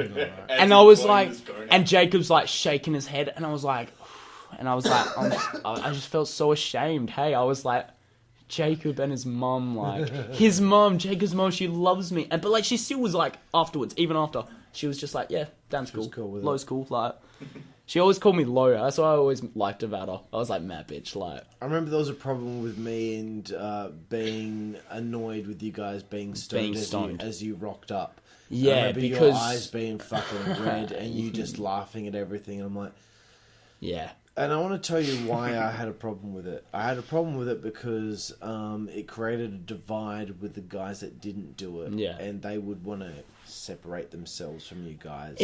Like a Mitch, I understand who you're talking about. Like, you don't even need to say who. Like, I completely know what you're talking about. That type of crowd, it separated me from those boys really hard. I didn't want a distance. It did separate me. Was a big part of it, and Aaron and Chris and there was a large group that was a part of it. But you guys were very adamant. Why can't we do what we want to do? And I'm like, because we're there to have a wrestling show. We're not there to get party after the match. And now thinking back, like, yeah, fucking oath, like I would change that. But at the time, it was new to me, and I was like, this is sick. Like. And I can't fault that. I was going to say, like, yeah, man, I was loving it, you know. And I can't fault that now, but new then to it, I knew that I was annoyed about it. And I should have taken probably the adult's opinion and been like, you know, don't become this. And fuck, man, I should have, because it fucking ruined my life, 100%. Like, a huge reason of why my life is so fucked up now is because of all the shit I did, you know, back then. Because I just set a standard for myself now where I'm like, oh... do I need to be stoned to live life? That's okay. You know? If you had my 20s, then you'd really feel like you fucked up. But at least you're still in your early 20s. So I've got time to change. Figure shit out and sort it out, you know, and make sure you travel the world. Because that's what I'm already done that. That's right. I did that during I'm going to Germany July 15, bitch, for 3 weeks. Sorry, 3.5 weeks, and then Paris for 5 days. Hey. Euro Disney, bitch. Fuck bro. Anyway, Wait, just let me say, Paris is a shithole, eh? So disgusting. I've been there once, and I can't really remember it. But, it was so disgusting, man. Ago, but, do you know what was beautiful? Switzerland. When you messaged me, that place there. My God, that's why I remember it so well. It was fantastic. I wish I knew. Like, I wish I wasn't 14. Hard Time 3 is the next show. It's one of our best events ever. Probably, I'd say, in the top 5 of WZWA. Yeah. You versus Clint Marshall for the first time. I sensed a lot of chemistry, which is why I booked a rematch later on. Yeah. But finally, after all this time, you're wrestling Clint Marshall. So long. That's why when it was booked, I was like, wow, shit, this has never happened. Because that's when Zibby joined, I realised there was a lot of guys in ICW seen him wrestled. DJ, 3 Dog. Yep. Wow, I can't think of it. But there was at least 4 or 5 people. And like, I've got to get Zibby to wrestle all these people. He must have wrestled Justin and Mitch and Delcano way too much because there's so many people that he didn't touch. So I was like, wow, Lowe versus Clint Marshall. Hell yeah, let's fucking see how this goes. Now you're a former WZWA champion, former ICWS champion. You two clash, boom. What did you think about working with Zibby? Sick match. I loved our first match. How did you feel about planning matches with him? Because I always knew he always had a fucking notepad. Did he? He always I had can't this, even remember. I called it the Clint Marshall notepad when I interviewed him. He's like, really? I'm like, yes, you always had a fucking notepad. And I'm like, okay, can't wait to I don't wrestle even him. think- And then when I wrestled him, no notepad. I think And when I I was wrestled him, he disappointed. had no notepad. I don't remember a notepad. All right, well, we're in the same fucking like- boat. Well, because fucking I hell, wanted, I Clint wanted Marshall. to see with the Clint Marshall notepad. Yeah, I didn't have a Clint Marshall Because he notepad. always From had his memory. notepad. He From always had memory, ideas we down. actually- Okay, I we th- want to do. We're going to do this spot, and this spot. But I f- anyway, working with him. I feel Thoughts? like we called the spots on, like, I think we called the match on the day. Right. I seem to believe, because it was... I think I tried to talk to him about it, but we kind of were just, not online at the same time, kind of bullshit, and just didn't get to it.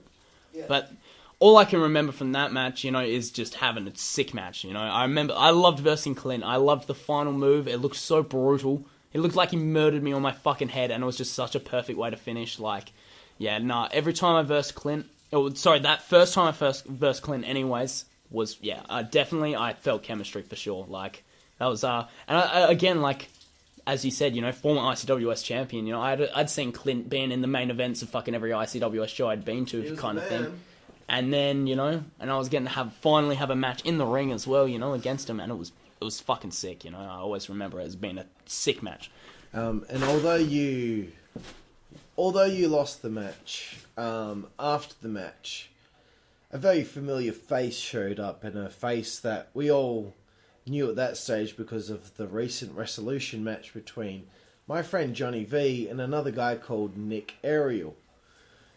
I had been trying to get Nick Ariel to join in 2013 because he was a huge part of XCW, and he had so much left to give because when, Marcus, you might not know, Nick Ariel in XCW, when we did XCW, he was John's little brother. He was 11, 12 years old when he first started. He was very good then.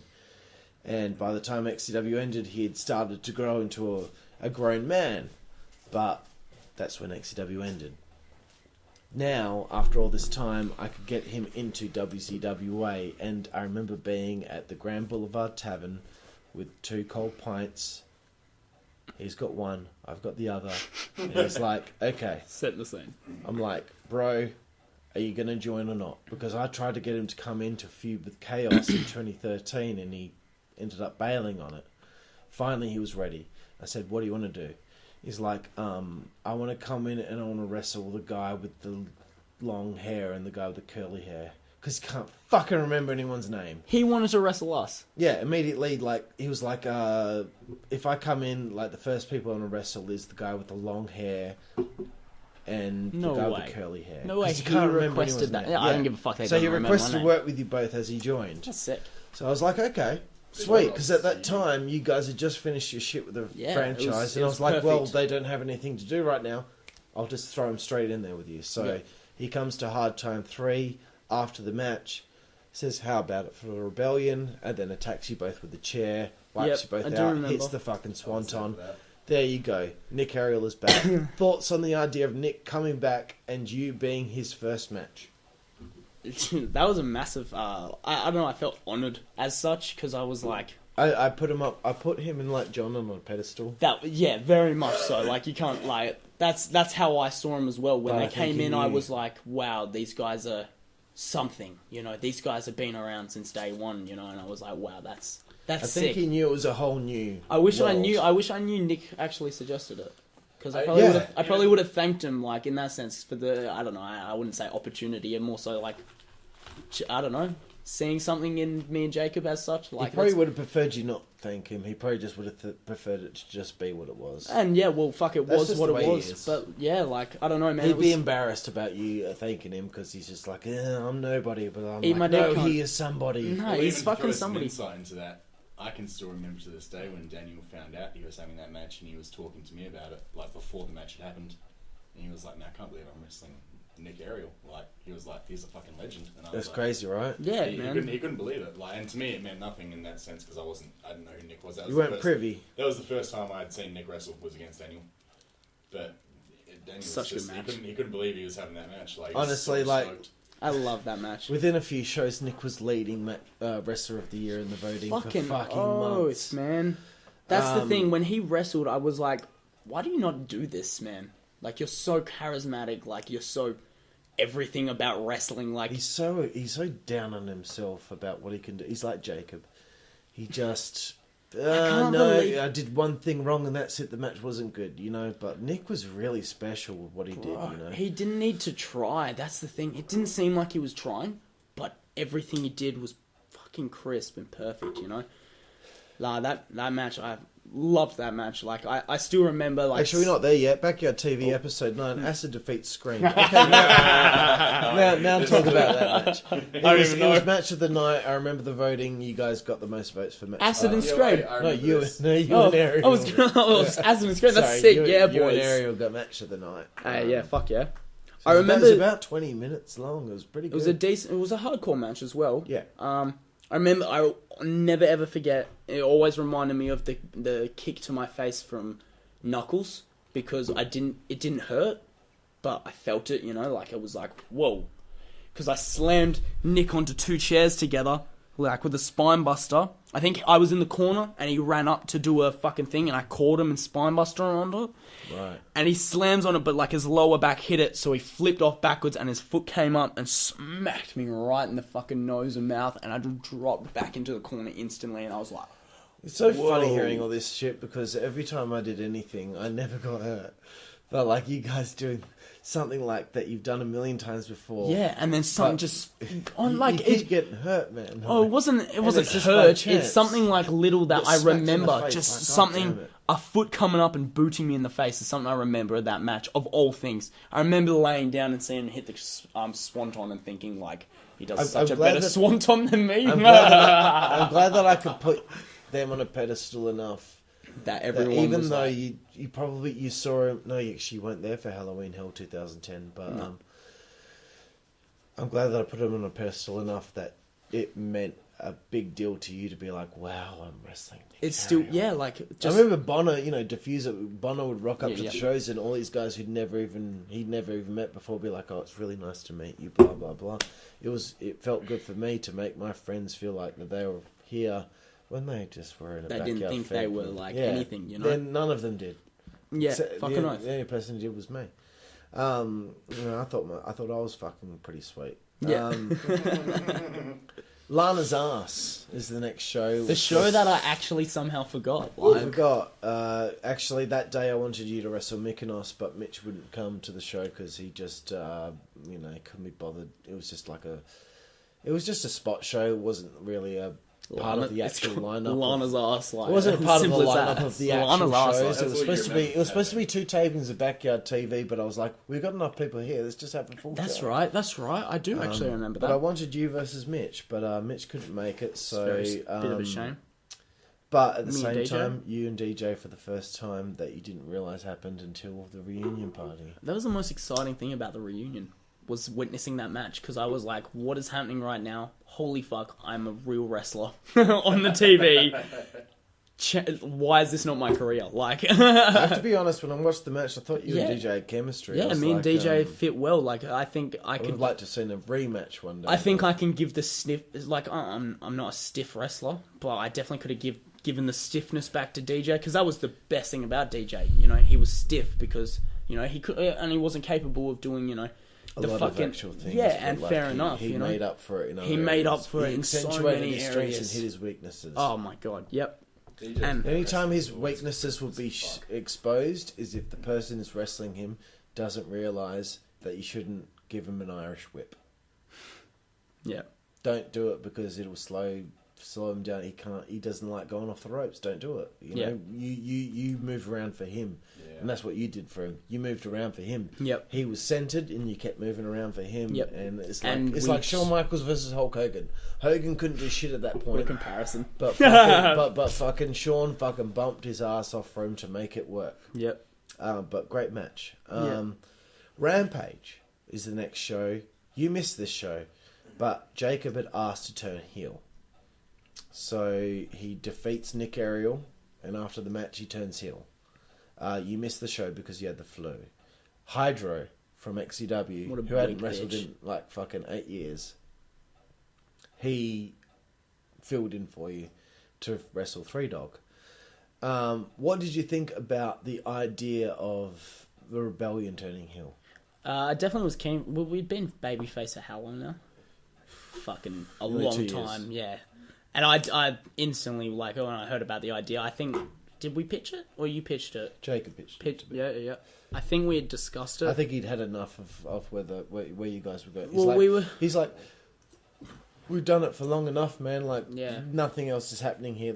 And I'm like, you know what? You're right. let's go there. Let's fucking. And do it. like I definitely But I remember like a few days before the show, you're like, dude, I'm not well. I'm like, oh, what's wrong? You're like, I got the flu. I'm not well. And I'm like, okay. Let me know how you're feeling the day before the show. The day before the show, you're like, there is no way I could come. I'm like, okay. What do I do? What do I do? Three Dog has got to defend the World Hardcore title against someone. I go to Chris the Horseman Rowe from XCW, who hasn't wrestled since 2010. Are you able to... Sorry, man, there's no way. Okay, that's fair enough. I didn't expect you. Hydro. I thought there was no way Hydro was going to do it. Hydro hadn't wrestled since fucking 2006. It was 8 years prior. He wrestled Nick Ariel in a match. Hadn't wrestled in a long time. He was like a fucking scrawny teenager at the time. He's now a grown fucking man. And he was like, sure. That's Like, sick. are you serious, dude? You gonna fucking wrestle? Sure. You don't even know the guy. So You're trying to put him off it, like just be nervous. And then when he got there on the day, he had like a 6-pack of Stella cans, and I'm like, "Are you nervous?" He's like, "No." I'm like, "You haven't wrestled in fucking 8 years. You don't know anything, mate." Well, I don't think I said that, but still, like, you know, good on him for filling in. Fucking You know, oath, but yeah. he was sick. He couldn't make it. But Jacob versus Nick was like almost match of the year. Yeah, that was fucking amazing. crazy. I know. Watching it back. The shit that they did. Anyway, around this time, what I wanted to do was eventually turn you heel within the next few shows and feud you guys with Chaos and Three Dog. This is a classic story of a storyline that I thought would be... This would define the hardcore division. Three Dog was now the World Hardcore Champion after beating his tag partner Chaos at Hard Time 3 for the belt. I wanted to put them with you guys as heels against them because I thought Lowe and Antilicus as hardcore division guys against Chaos of all people and Three Dog. Yep. This is going to be huge. Yep. This was going to be a 7-month program. It was going to be fucking amazing, alright? Very first show, you had the flu, so we couldn't start it then. So, but we still need to turn you heel. So we get to Frostbite, which is Lowe versus Clint Marshall 2. Yeah. And this is the part where we have the promo with Jacob Jacob comes trying out. to tell you, look, what we're doing now isn't working. We don't have the success that we had in 2013. Let's do what we can now at all means necessary. Whatever we can do. I'm not saying the phrase properly, but by all means necessary. Is that is the it. phrase? Yeah. By all means, let's just fucking do it. We can Yeah. do it. And you're like, no. Well, yeah, I was watching it Rebellion's before. not about that, bro. We're not about that. But then, you know, during the match with Clint Marshall, you're losing the match, and Jacob comes out with the chair, and he's like, hit him with the chair, hit him with it, and you finally fucking hit the cunt with the chair, and you fucking beat the cunt with the fucking low to sleep.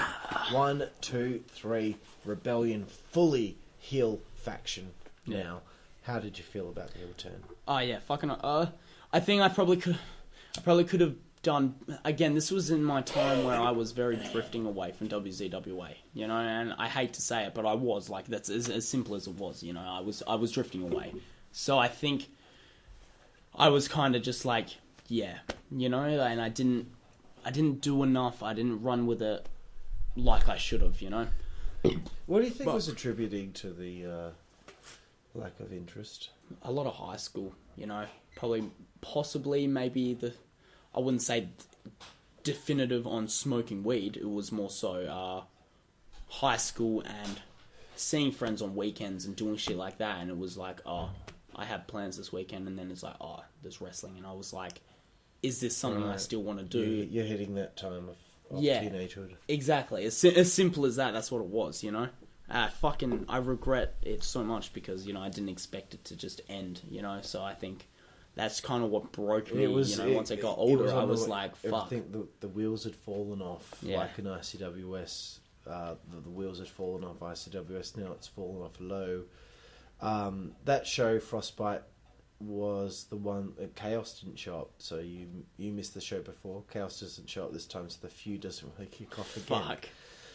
Clash of the Triads, which was probably again, I have to say, me and Clint's second match as well was dope as well. It was fucking great. Sick. So the next show was Clash of the Triads. Definitely should have had a feud with Clint. Like, I think back to it, that would have been sick. Definitely. Clash of the Triads was the next show, which was the first ever trios tournament in backyard wrestling history, and the only trios tournament in backyard wrestling history. Thank you. Three Dog doesn't show up, so if you can't continue there. But Jacob and yourself are pitted with Dark Ice to form the Black Rebellion. And your first match of the tournament is against Team XCW. Myself, Johnny V, and Nick Ariel. No shit. Very good fucking show. Honestly, top 5 shows of all time. I was pumped for you and Jacob to have the chance to get in there and interact with Johnny V. You already did the thing with Nick Ariel, and so that tied in. And I got to be there too to work with you guys. Yeah. I think this was probably the last time I worked with you. Yeah, I but also have Dark Ice in there, which was pretty cool to have him against John and Nick. But it was kind of like a cool dream match as such. Like, yeah, you know. But at the same time, almost like I felt like I was squashing you guys by having you be eliminated in the first round. It was a little disappointing. I do remember that. I always thought, like, me, Jacob, and Ice, like, we were meant to be Rebellion and fucking Black Carnival. Like, that's crazy, you know? Like, that's the two of the biggest brands to team up in WZWA. You know, it's like Elite Alliance and Rebellion if they were. I think when I was looking back at it, I was like, this is probably the only time I'll get John. So let's get us to the semis. Oh yeah, and fair enough. Like we understood.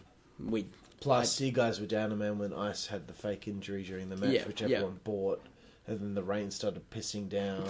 But when I look at what happened after that, which was like, we double super kicked you over the top rope, and then Jacob took an elbow drop from me, and a frog splash from John, and then the aerial assault from Nick Ariel, and got pinned by Nick. I felt like, God, we totally fucking squashed them there. It looked like it, but you were a man down, so a little squash. But like me and Jacob have always been humble about our losses. I don't know about Jacob behind the scenes, you know, but he's always been, you know, humble in my opinion, and I've always been fucking. But again, the feud with Three Dog in Chaos was supposed to be some sort of interaction. Something because there, Three Dog didn't show up. I was like, okay, just leave it. 3 months now. We've missed out on starting the feud, so we've only got 4 months to go to get this feud started and ended. So the next show is called The Musical. WZWA The Musical. Finally, everyone is there. Jacob beats Chaos in a match, and you lose to Three Dog for the World Hardcore title. Brutal. I believe this is when Marcus debuts. This is my first appearance. I can't remember as an appearance, as a run-in. It wasn't a match, it was a run-in. So can you tell me, I'm sure we'll talk in a minute, but can you tell, because I can't remember, and I didn't have enough time to check the recap, how did you actually debut? What did you do? Alright, I believe Three Dog beat Daniel in the match that they had together. Yep. My music was someone's... Your music hit, and then you came out. I came out. And I believe Chaos was already in the ring, or... I don't think so. I don't think we had you drop Chaos and I think Three Dog? Or maybe. For some reason I have a feeling that I hit an F5 on Chaos. But whether you and Jacob started beating down Three Dog and Chaos came out, or Chaos came out after I had already come out, I believe it was you and Jacob beating down Three Dog. Chaos came out, tried to make the save. He started beating yous down, and then I came out, and I beat the shit out of both of them, basically. Yeah. That was sort of the first thing. I debuted. The boys in the Fed sort of knew who I was, in a sense that I was there. You'd been around for 3 or 4 shows. Ages. 4 shows, something like that? No, you've been ages, there. You've been there Really? since For about way longer. Like, 6 No, or 8 and we got months. you... Oh, we had so many people. That's what it well, was. this is what I wanted to ask you, though. Sorry, Marcus. You asked me about bringing Marcus in as the bodyguard for the rebellion. You said something about...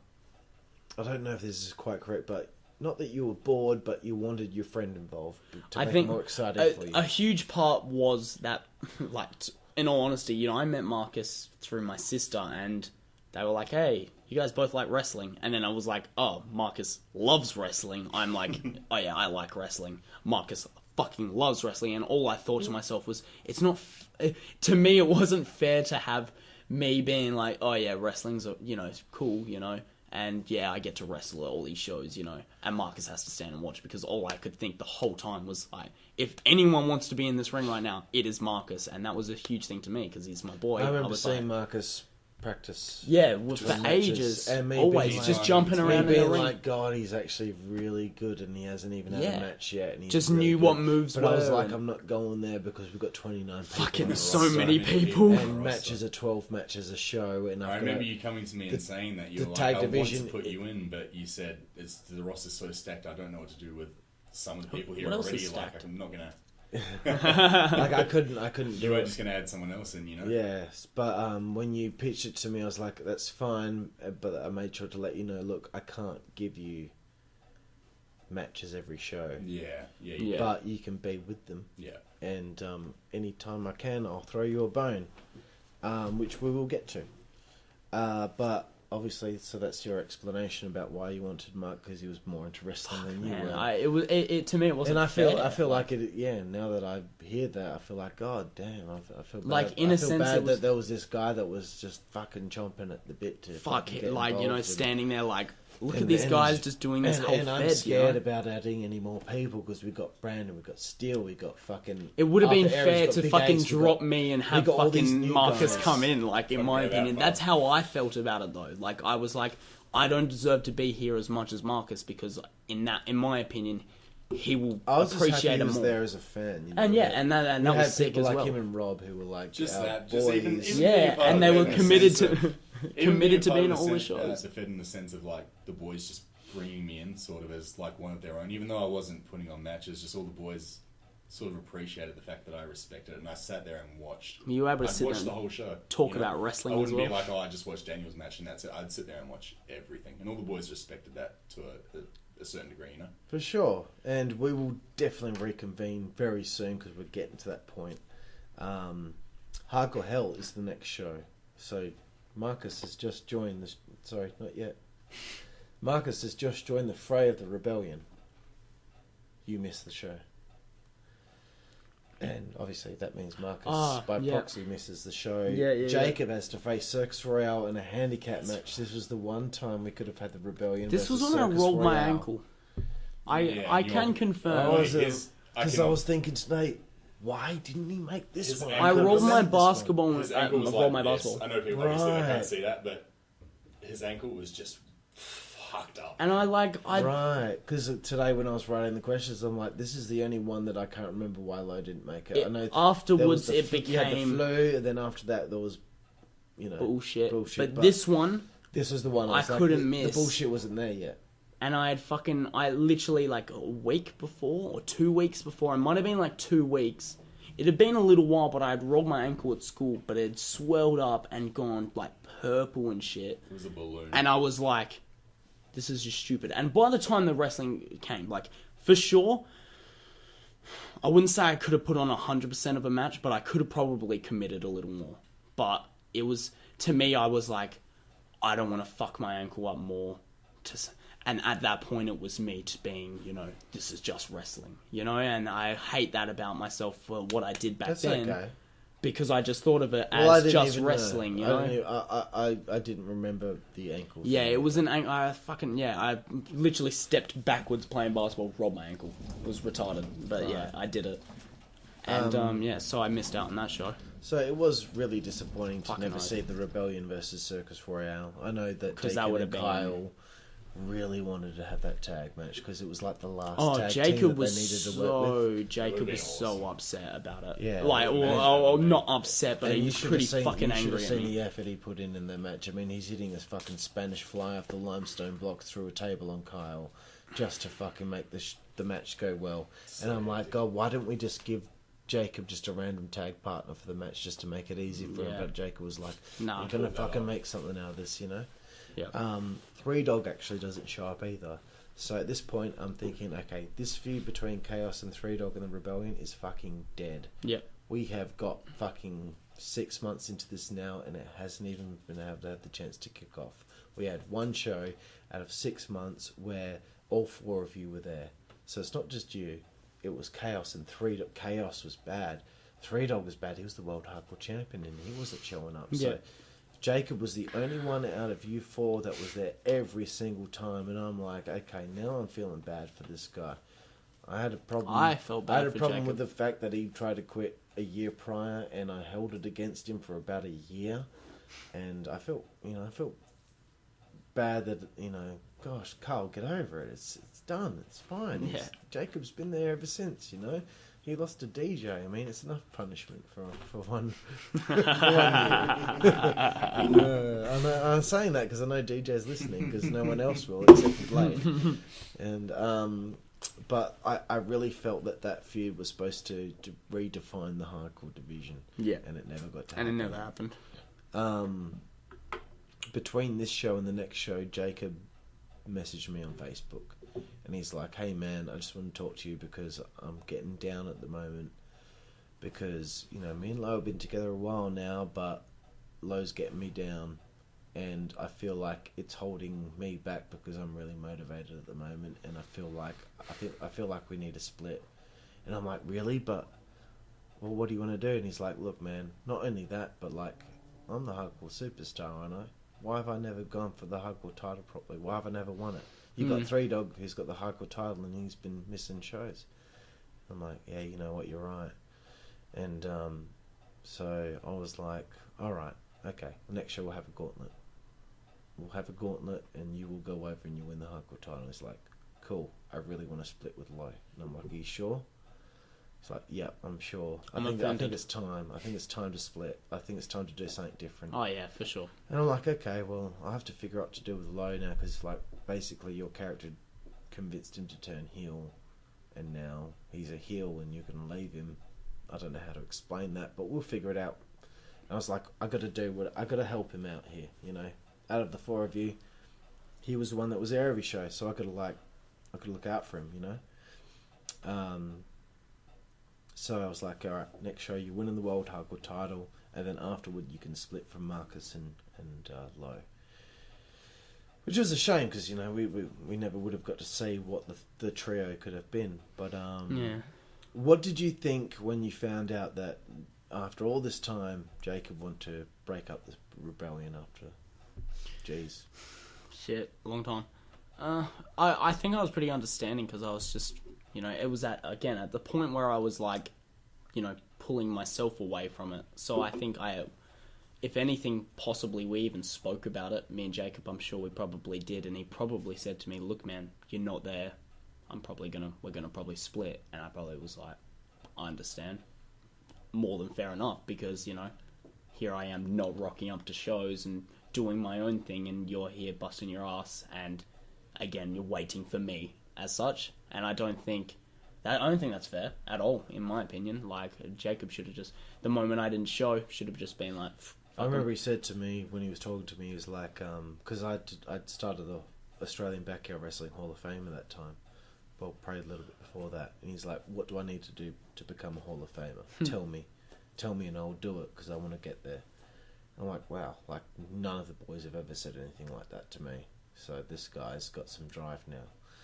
And I'm like, I'll do my best by you, bro. But just keep doing what you're doing. Keep putting the performance that you are doing, and I'll insert you into this feud with Rex Reagan, and we can get a year out of that. And we did. That entered at fucking Hardcore Hell 2015 and Stairway to Hell again. yeah. But anyway, it was interesting to hear your take on that whole thing. Gentleman's Duel is the next show, the big gauntlet match. So we're getting close to me talking to Marcus, but I wanted to just get your point of view from that show.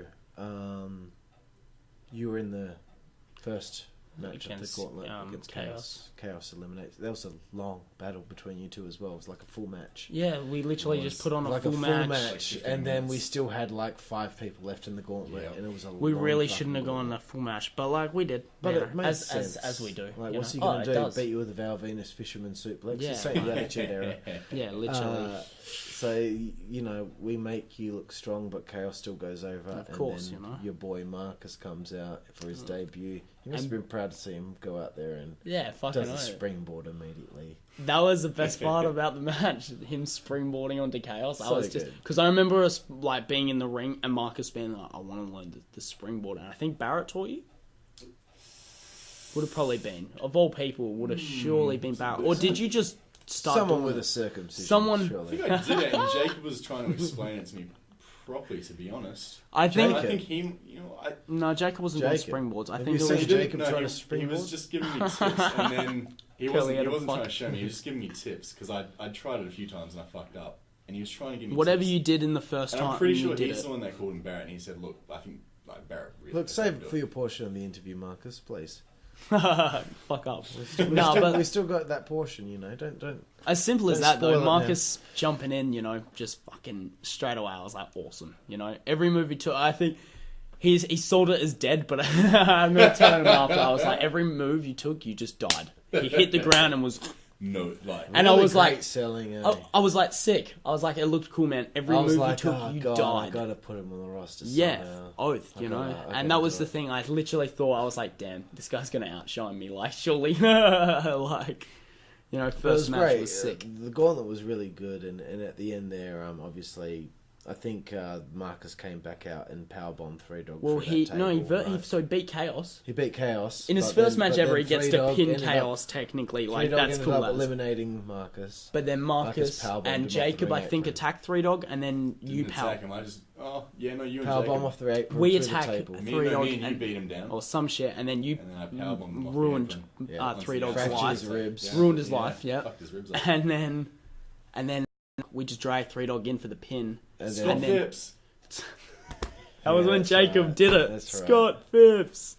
So good. Never And then out forget comes Rex. Rex wrestles Jacob for a Yeah. while, and Jacob gets a roll-up pin to become the world hardcore champion. Then after the match, tells the world that he doesn't need you two scrubs. that. Ooh, And harsh words. I remember Marcus like giving him a shove, and me being like, "Oh, that looked real."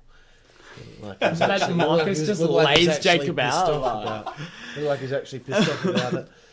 But you know, until it gets splits from you guys. Yeah.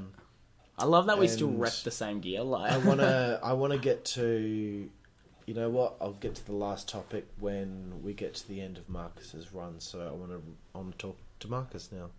And you know what? You don't need to swap seats because I think we're close enough to the mic. yeah, Yeah, it's all good.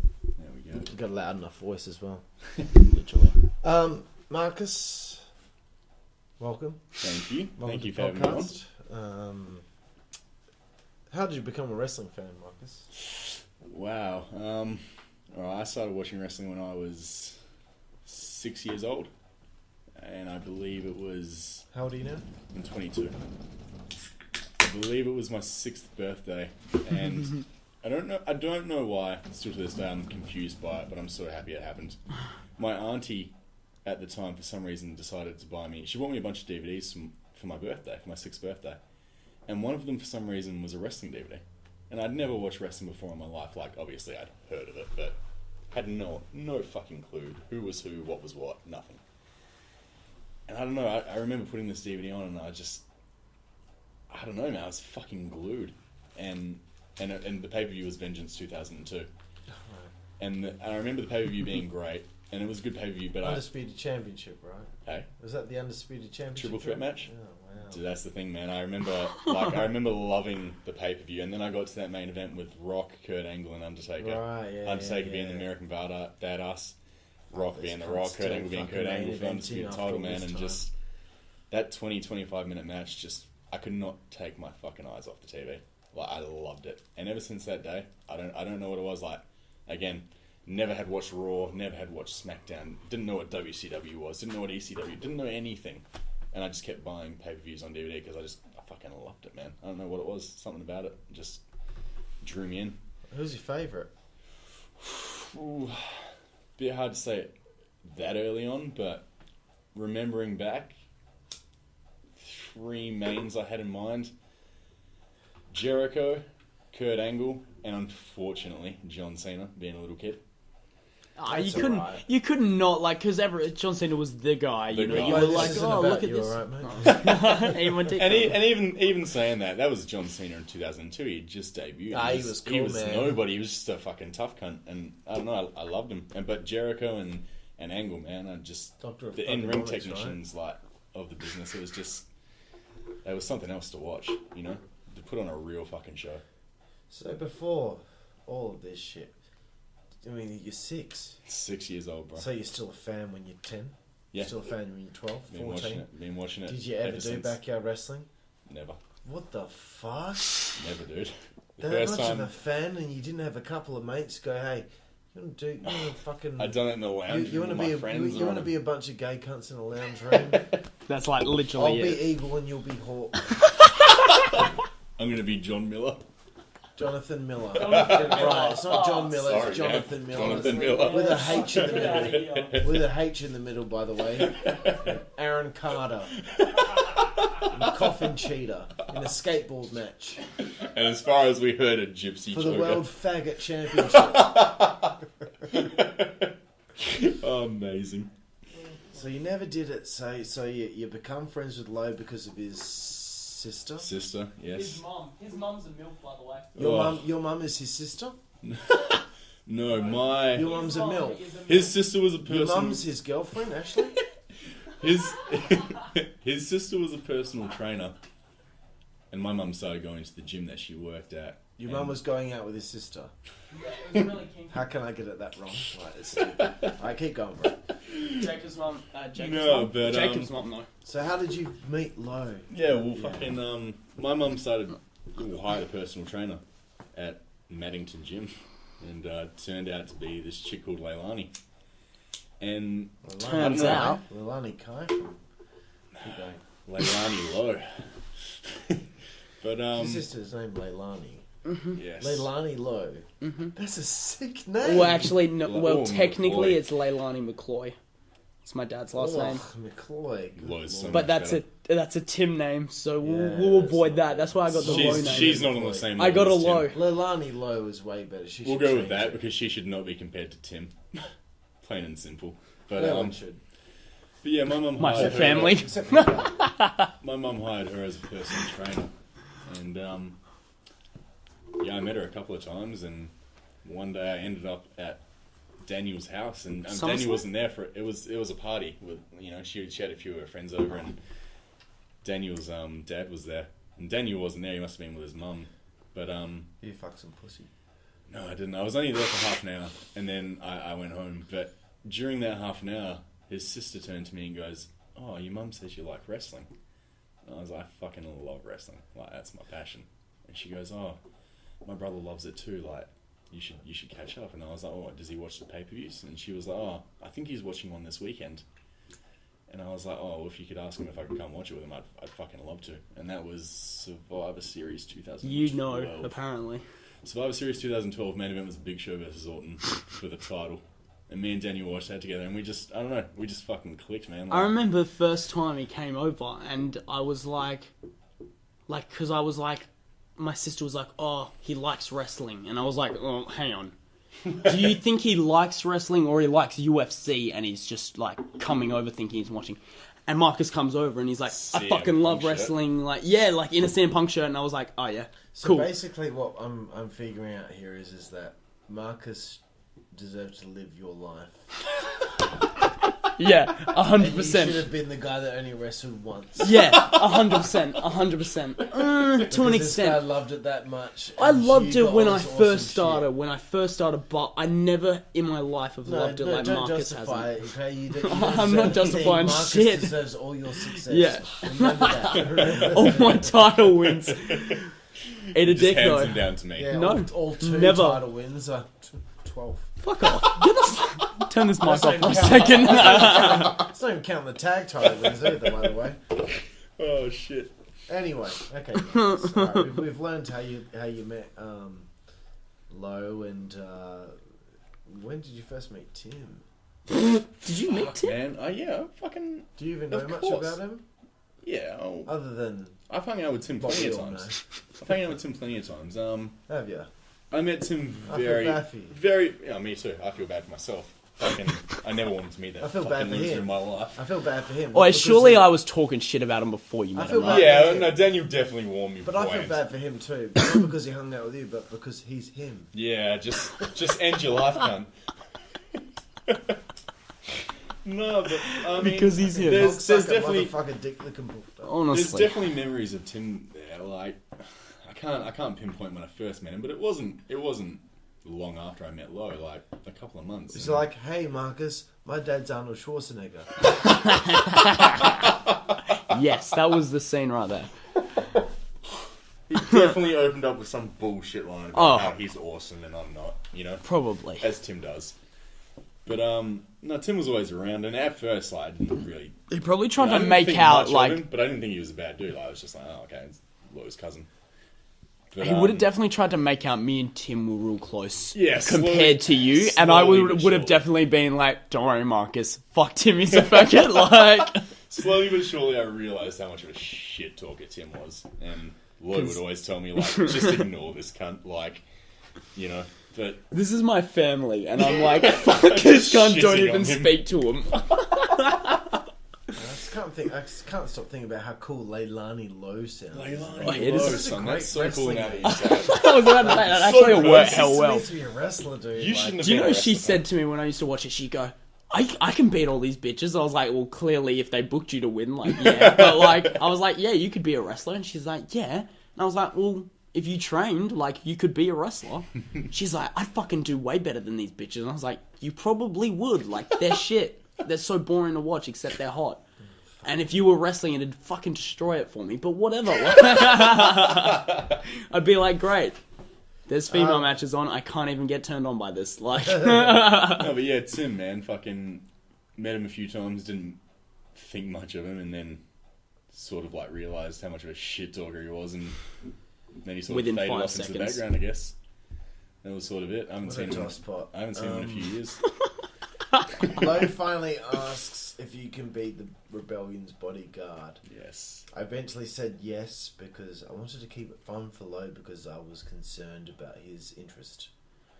But I also seen, as I said before, I'd seen you during match breaks and I thought you were like pretty fucking good.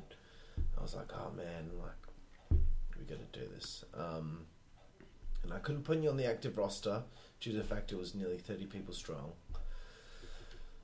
But I said yes, and I said to you, I'll throw you a bone when I can. What did you think? I was just excited for the opportunity, man. I mean, again, watching wrestling since I was 6 years old, and just, I mean, it was every single day of my life was watching wrestling. Like, I didn't miss a day where I didn't watch a fucking couple of matches. And then, you know, by that time I was 17, going on 18, and, you know, I never thought it would happen, but finally, it sort of came out of the blue for me, but it was just I don't know, I was so excited and I was so happy that it was even happening. Like, even though I wasn't having a match, just being involved in the whole process was fucking awesome, man. Like, It was about time. yeah. About time. Yeah, fucking oath. I remember with Rob, I mean, we were going to possibly put Rob in the Black Carnival as a clown. I fucking remember Remember that. that? Holy But shit. it never happened, never eventuated. Rob was because, gonna be a Rob was a clown. bit, I don't know if he was just not keen on it. I or think he whatever, was but like probably pretty high, like when he thought of the idea, and then I was remember like, the time he was so hard he started vomiting everywhere. dude, the funniest thing was when And we were all everyone's laughing, going, I was like- oh, oh, and then he goes, and we all go, ah, mark out, and then it's, oh, and he's going, and we're going, oh, and then, and we were like, no, Rob, what are you doing with your life? It's brilliant. So you got to be their bodyguard, bro, and then obviously you got to debut at Gentleman's Duel and I that did. gauntlet match, and Yes. you won an only physical wrestling match. Yes, indeed. When you were coming out, how, you know, just before you were coming out, were you nervous? How were you feeling? Comes out To shirtless, be he honest, wasn't nervous. no. For some reason, I'm not trying to sound cocky or anything, but the nerves didn't play a part, man. I was just so excited. Like, I knew I wasn't going to have the best match the night. I knew I was going to, you know, I knew it was my first fucking match, and it was just, you know, whatever. But But then you hit that springboard and you're like, yep, got it. It just everything felt so, I mean, not fluid, but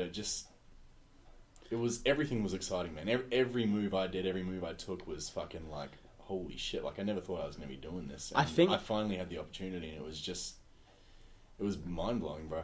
Like, I loved every second of it. You got to beat Chaos, which was Chaos's punishment for missing a few shows. Again, you're losing to Marcus Combs Jones. Yes. I think and he's was questioning awesome. everyone, who's Marcus Combs Jones? And I want to ask you, how did you pick the name Marcus Combs Jones? I've got to put that all down to Mr. Daniel here and Ty.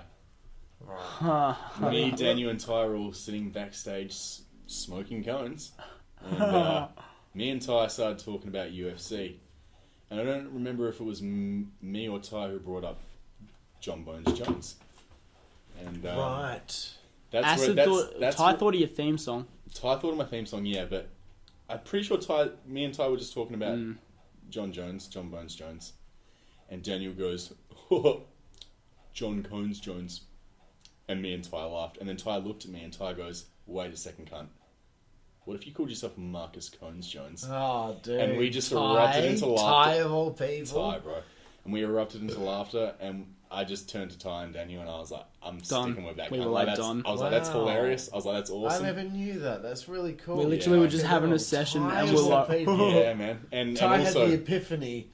And Ty was like, Ty goes, check out this theme song, bro. Use this. That's the theme song as well. The Zannies, man. The Zannies. Marcus, bro. Marcus, bro. Marcus Combs. I've had 10 too many Zannies. Quiet, man. I just had an epiphany, bro. What about this, man? Get this. Marcus Combs Jones. Literally. Shit. Literally. Man. Just collapses in chair. Like, seriously. I'm acid. I feel like that's definitely how the conversation I feel like it was. I do a sick. You entered that was the conversation. You entered as it's Dr. always Grey, man. It's always Oi, man. Oi, That's man. Nectarines Dr. Wait, it was. Wasn't it? Oi, man. Nah, dude. Fucking Marcus. He had some health thug fucking like Ice Cube. Oh, song or no, it some wasn't shit. Ice Cube. It wasn't. It was, I didn't even know the song, but he played the intro and just the first, I can't remember the beat to the it. theme, man. Yeah, dude. Literally. It goes like this, man. Wait, we chilled with Ty for a while, Man, that's We the became thing. boys with People knew Ty's, that man. Me, Ty, and Daniel, almost every event for a while, me and him would end back up at Ty's house just cranking sessions next to his nana, fucking sleeping on the couch. Like, Thanks, Nan. His Nan was a mad bitch because he was like, she doesn't know. And then we're sitting in the backyard just smashing a session. He's like, it's all sweet. eating all her food out of the cupboard. I was like, is this okay? And he's like, yeah, man. And then we sit in his lounge room all day watching fucking the main event and shit. Like, literally. So much Anyway, wrestling, so it's much time fun. for me to get this back on track. Yes. So, veering off. Great to hear the story about the name. You had a great little debut there against Chaos, beating Chaos, and then eliminated by Three Dog, helping Jacob eliminate Three Dog, helping Jacob become the World Hardcore Champion. Never appreciated He it. departs the rebellion, and then you and Lowe are left to yourselves. What I'm going to talk about next is my most disappointing moment in my friendship with Lowe. No. Here we go. You know, I hadn't known you that well, so I wasn't very disappointed in you because I didn't know you that well, but very disappointed in you. I don't know what happened the night before. Feel ashamed, I'm guessing there was a party. To explain Or the some- story. Christmas Carnage, 2014. The next day... We were talking about this in the car. The next day was Christmas Carnage with the Battlefield Brawl. I don't know what happened the night before, but I believe something happened at your house. Was it your party? I think you had a party. Yeah, for one of And your birthdays. I think the next day, If I'm being Jacob rocked up completely without you honest, guys, and I was like, "Where's Lowe and Marcus?" I do think I remember what happened. He was like, "I don't know if they're coming." And I'm like, "Okay." So I waited and waited and waited and never heard anything. And then afterwards, I seeked out the answer. Where were you guys? Why didn't you come? And you said to me, I wasn't even in the match. I didn't want to make the effort to get there from where I was Weak just as to be in the fuck. brawl. And I was like, oh, okay. But you know what? I did say this in the car to Marcus. I said, I think that event, we were only in the Battlefield Brawl, and I kind of was like, fuck that. And my thing for the last few years was, if you're not in a match Christmas Carnage, it's because we can't have that many matches because the Brawl is so fucking long. I can understand this and now. I have the fucking time restrictions from Jack all the fucking time. So I was upset, not only at that, but also because you know how we have that battle royal to see who becomes the 30th position in the Brawl. I was like, here we go. I can throw Marcus another bone. 2 shows in a row. I can put him in the battle royal and the Battlefield Brawl. He should be really excited by it. So this question's for both of you. Not question, but I want a rebuttal. You both didn't show up, and I was really upset because I was like, man, I thought Marcus was really excited to be thrown another bone and be able to actually perform again and get in the ring and do stuff.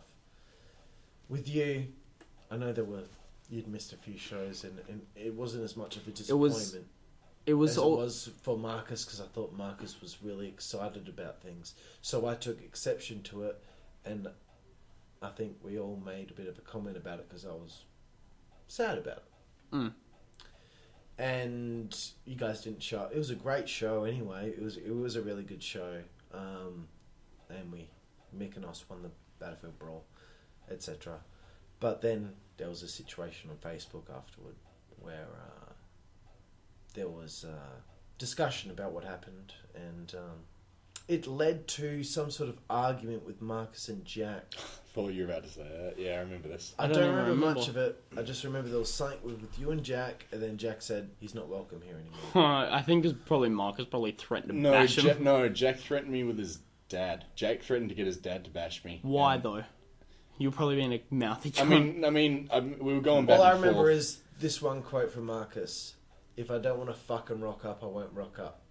And I was like, okay. And again, let me throw this out. It had nothing to do with yous, but when it came down to that, especially at that point, I didn't really feel like I knew the boys. I mean, I knew yous, and I classified you as my friends, but I wasn't, I was sort of just there as Lowe's mate.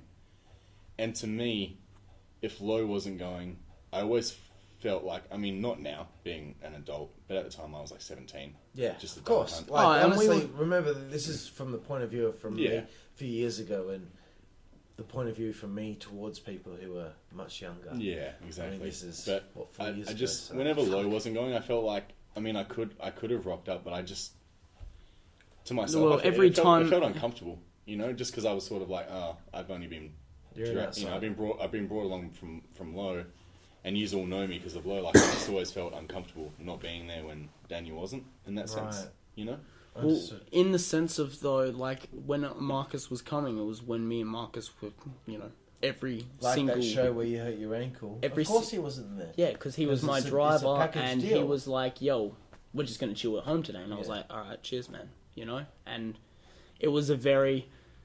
We were just like...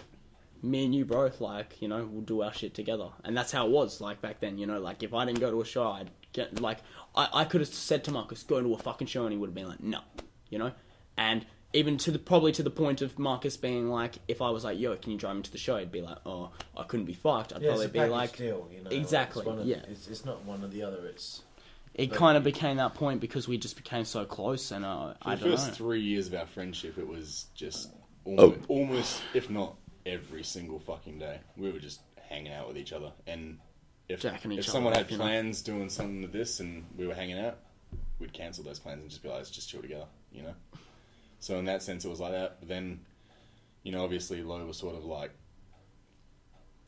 falling out of it and losing a little bit of interest in wrestling in that sense. And again, for me, it was sort of like, I only know these boys through him and they're his friends, and I felt a bit uncomfortable. No, I understand way more now that you're saying that. Rocking up by myself, like, I'm not upset about it now, but I know I was upset about it then because I was like, I I'll never forget the message you sent me. I want to do saying that I was going to eliminate Chaos and Aaron in the Battlefield Brawl, and I was like, whoa. I was like, really? no, I don't yeah. even I was know like, that. no fucking way. I was like, I've just had my first match, and you're like, you're gonna eliminate these two cunts. I was like, no way. I think I wanted to put you in a pedestal.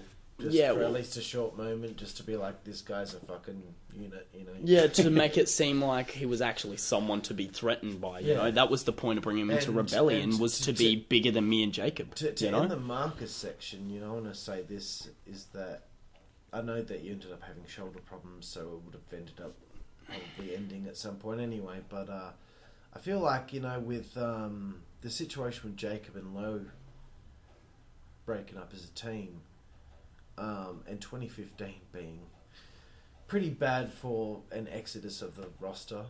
Damn, if you stayed along, if you were still there from Christmas Carnage Resolution, as in Lowe's corner, etc., and Lowe still stuck around, with I think it was about 6 to 8 guys leaving the roster, you might have had a permanent spot on the roster as a mainstay character on the roster for all of 2015, because we needed people.